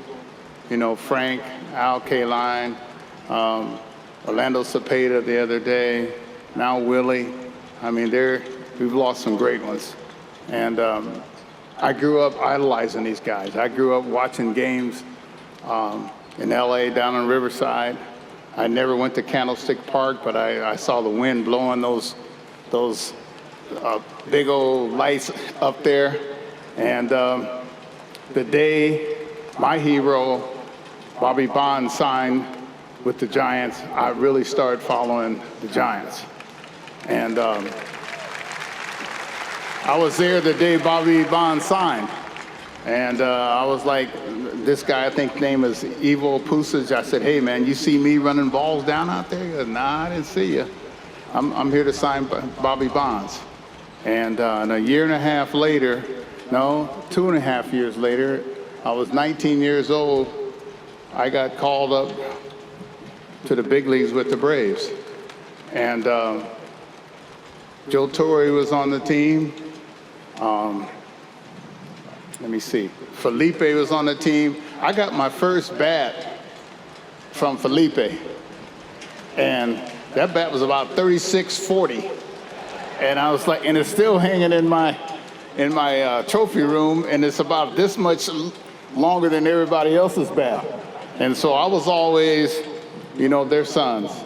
And Juan Marichal, I love Juan. He doesn't know it, but I got my second hit off Juan Marichal. It was the infield dribbler, and I ran all the way down to the right field. I was hauling ass. But I think about Willie when I got called up to the big leagues, when I faced Juan, and Bobby Bonds introduced me to Willie Mays. And that was one of the greatest moments that I've ever had in my life. And Willie gave me, I asked Willie, I says, man, you know, he'll give you anything. I didn't know this. I said, Willie, man, that's a heck of a glove he got on there. He had a kangaroo hide McGregor glove on, and he took it right off his hand and gave it to me. And I don't know what I did with that glove. I mean, I've lost it or whatever, but Willie Mays was the greatest player. I've been fortunate. I played with Hank Aaron. I didn't play with Willie Mays. I played against Willie Mays. And the thing I love about Willie is that, just like they said, he'd always ask you, what do you need? And he asked me that every time I saw him. When I came to the Giants, Willie'd come around. He'd come around and see Murph and come around and see us. And then when I got, I don't know if I got traded, but when I left to go to the Cubs, yeah, you don't trade a manager. And then when I went to other clubs, Willie would always come and see me whenever he came here, whenever he was in the clubhouse on the road. And the guys would all come around and say, hey, man, can I meet Willie Mays? I mean, unlike any other guy that I've been around, Willie'd sign balls, he'd talk to them, he knew batting stances, he knew what their batting averages were. And lastly, I had a table in my office, and they were having the civil rights games. It was a nice table. And anybody that knows Willie Mays know that Willie signs everything. You go to Willie's house, everything's ashtray signed, everything's signed. So Willie signs my table. I said, man, what are you doing? He tells me, he said, boy, I do what I want. So from then on, whoever came in, Johnny Bench would come in, Pete Rose, whoever would come in, a Hall of Famer. I have that table right now in the garage, but that was because of Willie Mays, one of the greatest players of all time. Thank you. Now, please welcome three people very close to Willie, trusted advisors and very close friends and trustees of his beloved Say Hey Foundation. Please welcome Malcolm Heineke, Ambassador Jeff Bleich, and godson, Dr. Phil Sadler. All right, good evening. My name is Malcolm Heineke, and for the past 2 decades, I've had the honor of being Willie's lawyer and, more importantly, his friend.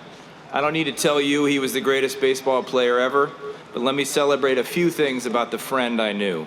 First, Willie was loyal, old school loyal. Just like Dusty said, whatever you needed, he got it for you. Sitting before me in these seats are literally centuries worth of deep relationships with people who loved Willie and people who were loved by Willie. There are too many to list. I have to mention Willie's guardian angel, Renee.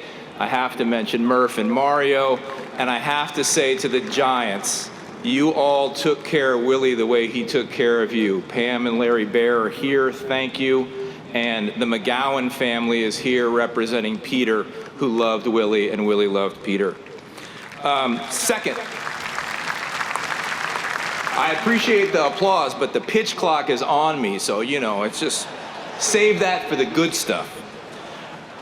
Despite all of his massive success, Willie had no airs about him, never pretentious.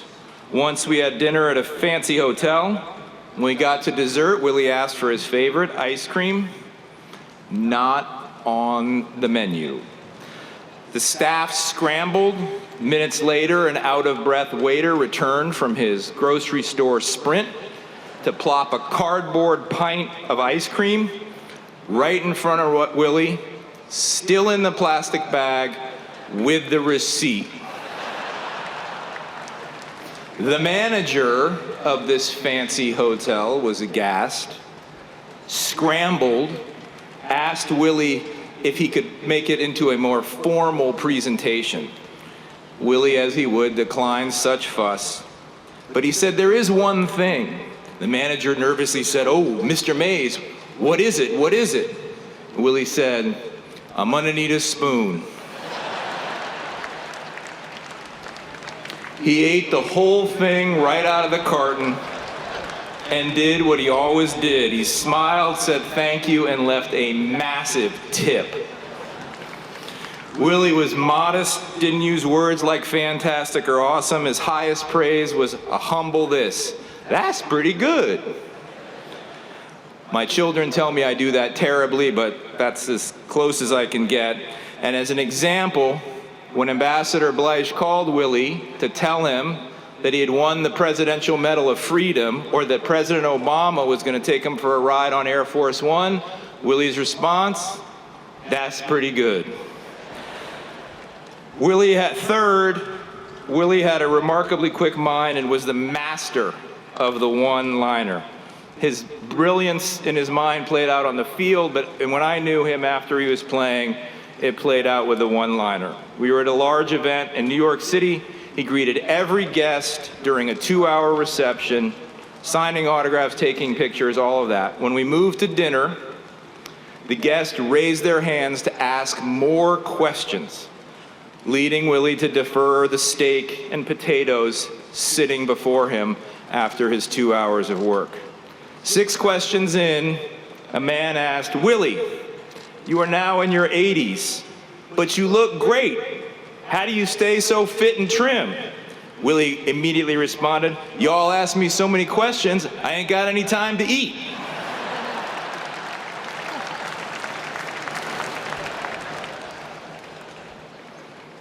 Thank you. Above all else, Willie was joyous. Joyous.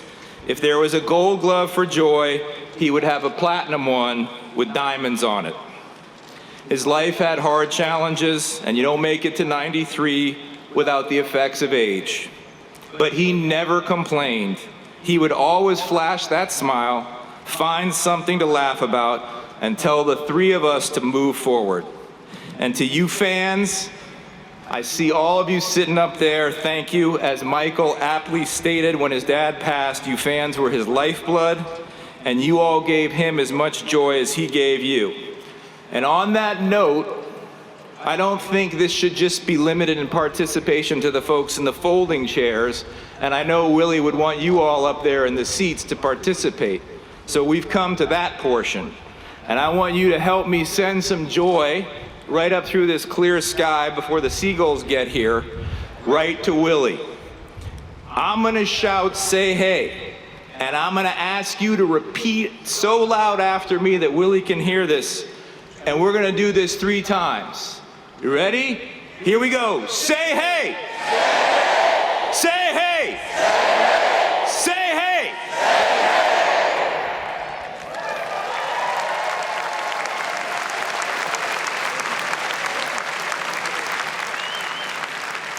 You know what that was? That was pretty good. Willie, I know you can hear us now. Thank you for being a Hall of Fame caliber friend to Meg. Charlotte, Alex, Greta, and me. We are blessed to have you in our lives, and we love you. With that, please allow me to turn the podium over to the man who made this relationship for me possible, my dear friend, Ambassador Jeff Bleish. I'm Jeff Bleish. The only people who have to call me ambassador are my kids and Malcolm. Shortly after he won his second MVP award in 1965, Willie wrote a book called My Life in and Out of Baseball. Because even then, at the peak of his career, Willie was already thinking about how to be an MVP off the field as well. As long as I've known Willie worked as hard at being a great ex-ball player as he did at being a great ball player. And he told me because it was, if you live a good long life, you're gonna be an ex-baseball player a hell of a lot more years than you ever were a ball player. So you better be good at it. Willie had one goal in his second act, and it was giving kids the same chances that he'd had. And that's where he focused his energy ever since he left his playing days. Willie never forgot his own childhood. When he was just a kid in Alabama, the only school that was open to him as a black child in Fairfield was the Fairfield Industrial High School. And he kept his diploma from there on the wall all his life. His degree was in dry cleaning. And Fairfield didn't have a baseball team. Willie was told he actually needed to play a different sport if he wanted to play in high school. Willie learned the game from his dad, Cat, and his dad's teammates in the industrial leagues, and the coaches in the Negro leagues who let him play, and teachers who tutored him. Willie said he'd have never had the life that he did if it weren't for other people who gave him the chance to be Willie Mays. Regular people who believed in him. When people asked Willie who his heroes were, those were the names that he would give them. And so in his second career, he paid it forward. He helped establish the Boys and Girls Clubs at Hunters Point. It's now named the Willie Mays Boys and Girls Club.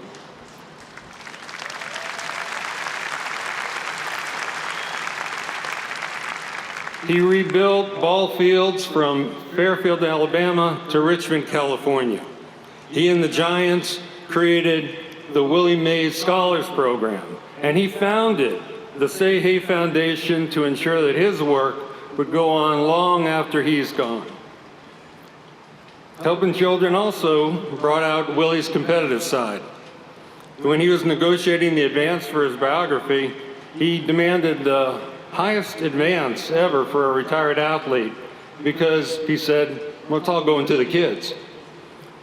And when he had a lifetime contract with the Giants, after Larry Baer became president, he went back for a bigger one. I remember Larry saying, it's a lifetime contract, Willie. How many lifetimes are you having? And Willie said, well, it's for the kids. And so Larry said, okay, we're going to give you a lifetime extension. Live a long life.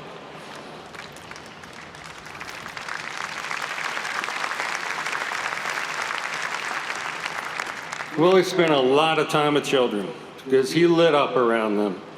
Every Halloween, the line ran out the door of his house and all the way around the block for hours because Willie would stand there and give out baseball cards and balls to every single child who came to his house. And then he also visited them where they needed him the most, in hospitals and youth centers and in shelters. Now Willie met every president, met the Queen of England. He hung out with the Rat Pack, and he could literally speak to anyone, whenever he wanted, at any time. But his friends, the people he kept closest, mostly regular folks, who he just befriended along the way. People didn't want anything from him but his friendship. The loyal coach, former caddy, his right-hand person, his godson, and his dentist. We all got to see the good in Willie. Everyone who ever saw him play or heard him speak saw the good in him. And he filled his life with children and with genuine friends. He devoted himself to showing his gratitude and doing what he loved. And as the poet Hayden Carruth wrote, all else filters away, and he became mostly love. Sometimes we think people are great because they were great ball players. Willie Mays was a great ball player because he was a great man. And that is why 50 years after he hung up his uniform, he's more iconic and more loved than ever. I think I'm going to change the tone a little bit. We've been talking about Willie Mays and baseball and all his things he's done, Hall of Famers. But I want to make a little change here. I want to talk about family and fatherhood. As I was introduced earlier as Willie's godson, yeah, I am his godson, so is Barry. As you can see, I'm not clearly see, I'm not athletic. Barry is. And Barry did what he did, and Barry's who he is because of what Willie did, put into Barry, and the achievements Barry has. But what I want to share with you is about Willie, his family, and fatherhood. As a kid, my father and Willie were best friends. Willie knew my father back in New York. When the Giants came to San Francisco, Willie was one of his close friends, and Willie was literally our family friend. My father and mother would invite Willie over every Thanksgiving for dinner. As we grew up, Michael, Eric, my brother, my mother literally dressed us alike. We would come to the games in Candlestick, and we were kids. We weren't really going to see the game. We knew that we could go to the game, and in the locker room, Murph had hot dogs, chocolate candy, sodas. So when Willie was playing baseball, we weren't even in the stands. We were in the locker room, getting in trouble. On the weekends, when Willie played away, Michael was at our house. When he was in town, Eric and I were at Willie's house, getting in trouble. And literally, we got beat. We did stuff that was not really cool. But imagine this, getting a spanking from Willie Mays.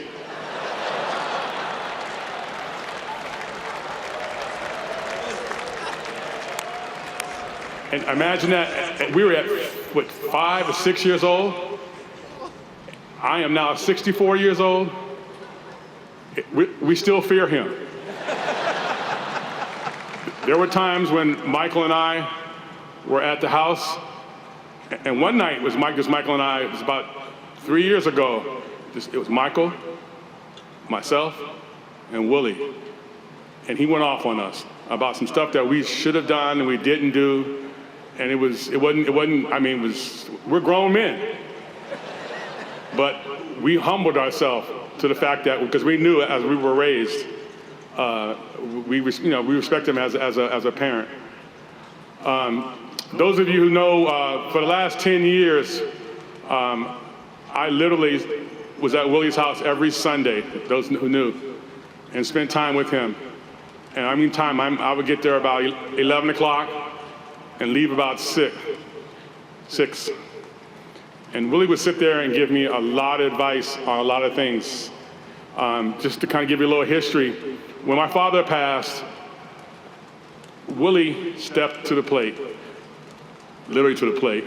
I mean, this thing about being a godfather, that's like a symbol or this whatever it is. But Willie stepped up to the plate. I had some, first started my dental practice. I needed to get this contract.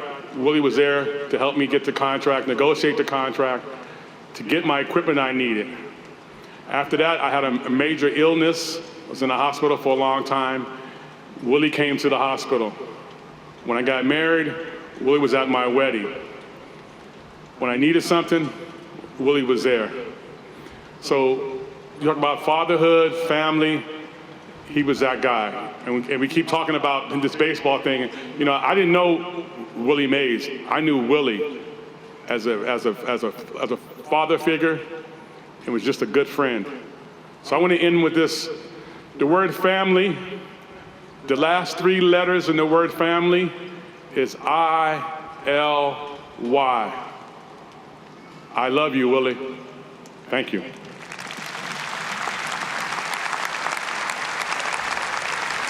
We had those long shadows now. It's not a good time to hit.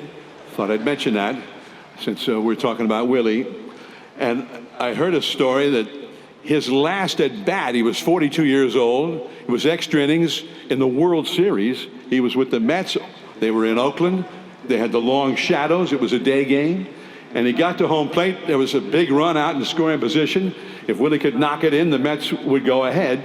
And he said to the Oakland catcher, Ray Fosse, with Raleigh fingers, a future Hall of Fame closer on the mound, he said, man, this place is brutal this time of day. If he throws me a fastball, I can't see it. It's a nightmare. Is it always like this? Anyway, he got in the box. Fosse apparently called for the fastball. He got a fastball, boom, right back to the middle, base hit. And what proved to be the winning run scored for the Mets. The last at bat in the great career of Willie Mays.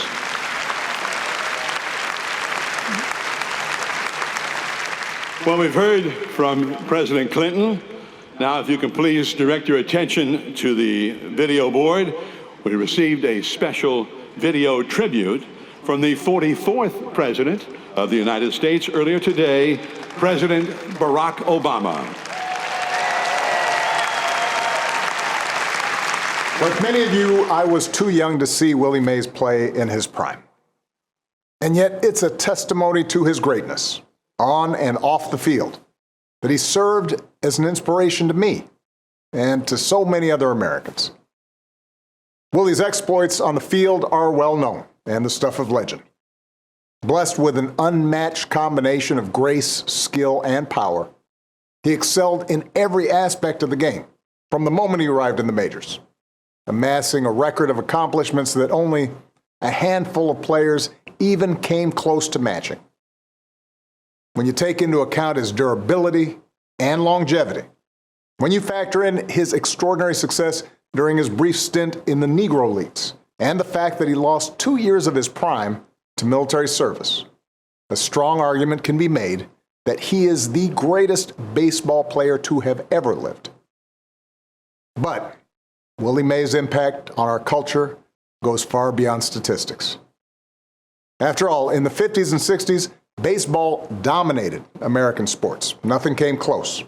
And as one of the major league's first black players, Willie's excellence, as well as the sheer beauty of his game, the basket catches, the too small cap that would fly off as he rounded the bases, his daring and his effortless charisma, ended up bridging our nation's racial divide.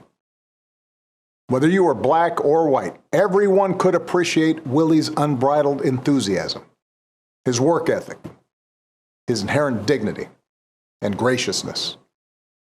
Alongside other giants like Jackie Robinson and Hank Aaron, Willie's popularity would change racial attitudes in a way that political speeches alone never could. It made people re-examine how they viewed their fellow citizens and the imperative of true equality, and helped pave the way for the civil rights revolution that would move us toward a more perfect union. Not many athletes can claim that kind of impact.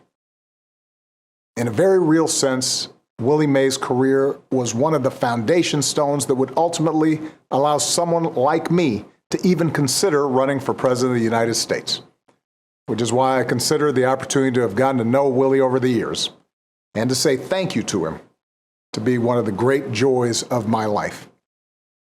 By the time I met him, Willie's sight was failing.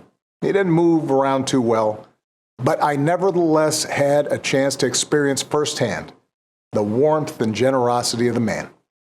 how he drew people to him and immediately put them at ease. I'll never forget giving Willie a ride to the All-Star game back in 2009. And let me tell you, as president, it was rare for me to be the second most important guy on Air Force One, but with Willie on board, it wasn't even close. The flight attendants kept passing me by to ask, "Can I get you something else, Mr. Mays?" And as far as I was concerned, that's exactly how it should have been. That's who Willie Mays was, from start to finish. A man who inspired admiration and affection without ever having to break a sweat.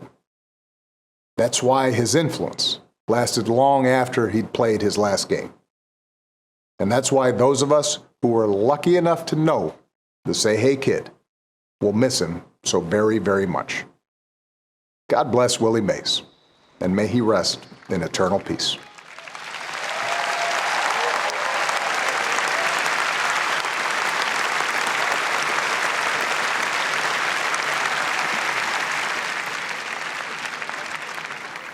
After Willie hit his 500th home run, which beat the Dodgers, by the way, here at this beautiful ballpark, the next day he was in Murph's office before the game, and Barry Bonds, his godson, was there with Willie Mays. And he kind of said to Willie, he says, they keep asking me about Babe and Hank Aaron and breaking those records and whatnot. I'm only thinking about 660. If I get to 660, that'll be the greatest thing for me, because that's you, 660 home runs. And, he was paying tribute to his godfather. And Willie looked at him and says, well, you got 500, man, you better get busy. You're going to 660. It was one of the great relationships, one of the great sweet things to see the Barry Bonds, Willie Mays in Murph's office before games. And it was one of the great thrills for all of us, Giants fans, Giants broadcasters, to see the great things that Barry did. Here he is, Willie Mays' godson, number 25, Barry Bonds.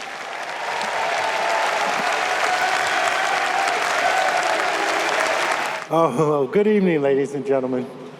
And thank you all sincerely for coming to celebrate the life of my godfather, Willie Mays. As I've contemplated on what I'd say without crying, I think I can get through this, about my godfather tonight, there's only two words I can think of. Try to make it.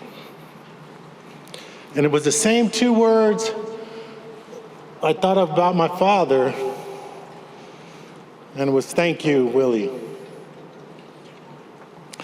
Willie, 55 years ago, you put your arms around a 5-year-old boy and you said, hey kid, you coming with me. And I knew at that moment what I wanted to be, and that was a professional baseball player like my father and Willie.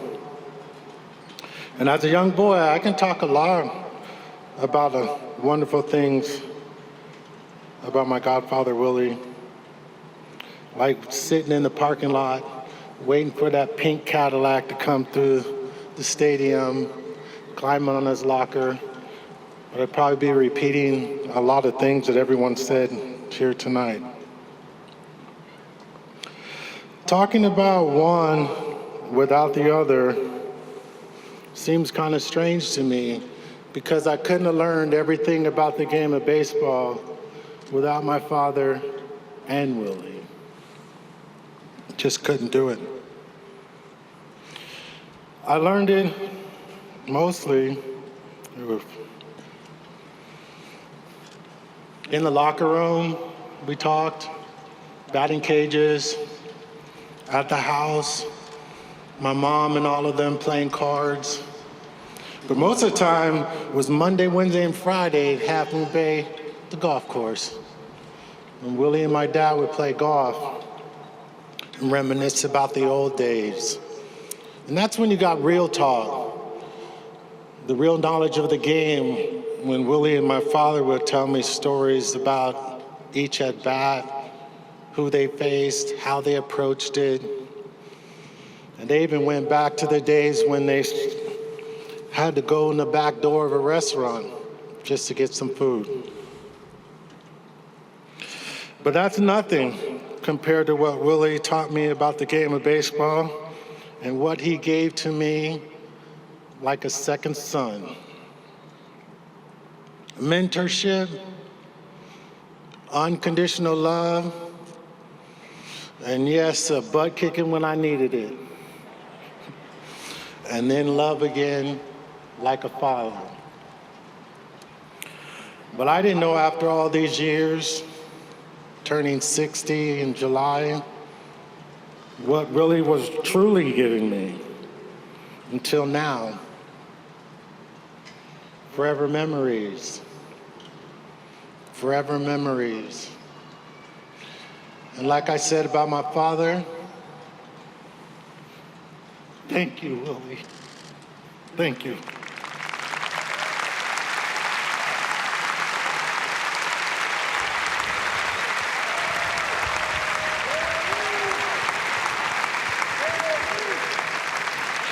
Man, is it cold. Now you know why it only took one pitch for me to hit that ball out of the old ballpark, because I wanted to get back in the dugout. Woo! Now I want to introduce this last person. It's like a big brother to me. A special big brother. He never ever got jealous over my relationship with his father. He's always been close to me, and I've always put him first before me. And every time we got together and got in trouble by Willie and got yelled at sometimes, I always said it was Michael.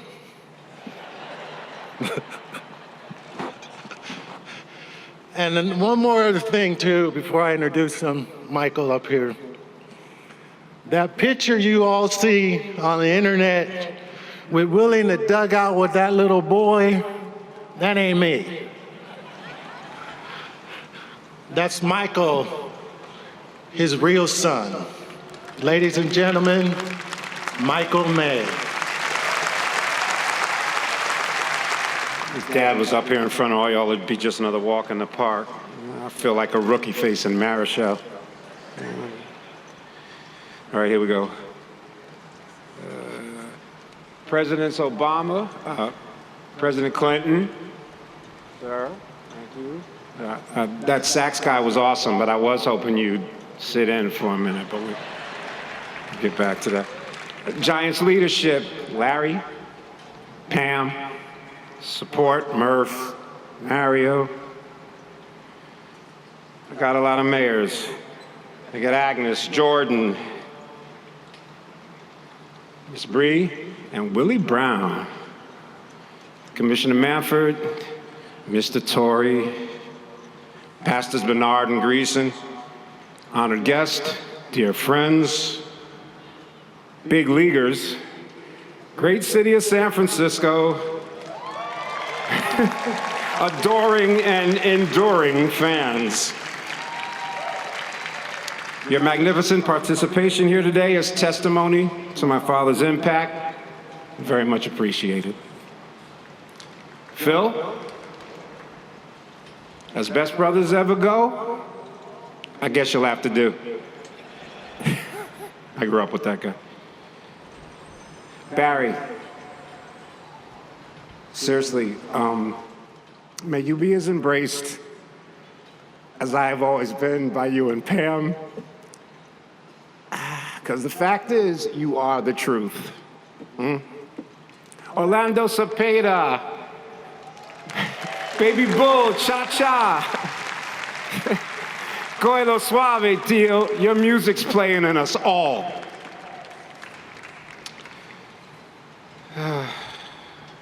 Buck, the Say Hey Kid, where triples go to die, the man they invented the All-Star game for, the guy who never met a stranger. There's been hundreds of quotes about my fathers over the years, but there's only been one Willie Mays. Dad says you play this game for the 25th guy, the one who needs the most help. And you win when 9 come together for each one. Willie Mays analytics. Factoring his chant, you can't do anything without lots of help. All these men here, Dusty and everybody, they'll tell you that's exactly how he rolls in the clubhouse and on the field. But the rest of us also know that's actually how he treated everyone. Lifting us when we were down, and yeah, keeping us on our toes as we rose. Tasked recently with channeling my inner Willie, taking the time to connect, to hear and relish in each individual's story, trying with all my heart to comfort his masses. No way I could have even attempted it without all your help. You see, as amazing everything my dad did on the field was, his ability to heal so many, his willingness to live his entire life completely exposed, touching everyone he encountered, is his greatest gift to us. Now, I know most of you have come here to say goodbye, have your closure, but for me, not so much. His presence is visible everywhere. I'm filled and fueled with pride from your continuing outpouring of love for him, honored and privileged to be passed this blazing torch, duty-bound and in good company, to help forward his mission of uplifting those most needing, one kid at a time. So let's not say goodbye, just farewell. And let us pray. Father God, we bring good news. A champion is coming your way, a giant amongst men. We ask that you continue to use him in your good works and keep your light on his ways and devotions. Lord, our hearts have never more need be filled with love and togetherness, leaving no further room for any hated division. We ask that you guide us in the generations to come to that peace and understanding through your grace and glory. In Jesus' name we pray, amen.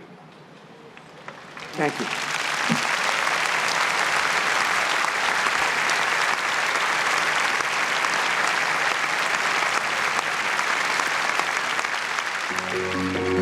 Everything I wanted to do in baseball, I did. I can't tell you the feeling that I have in my heart because of so many people love me. So many people have said to me, I've seen you play, I want you to meet my young kid. That's enough for me.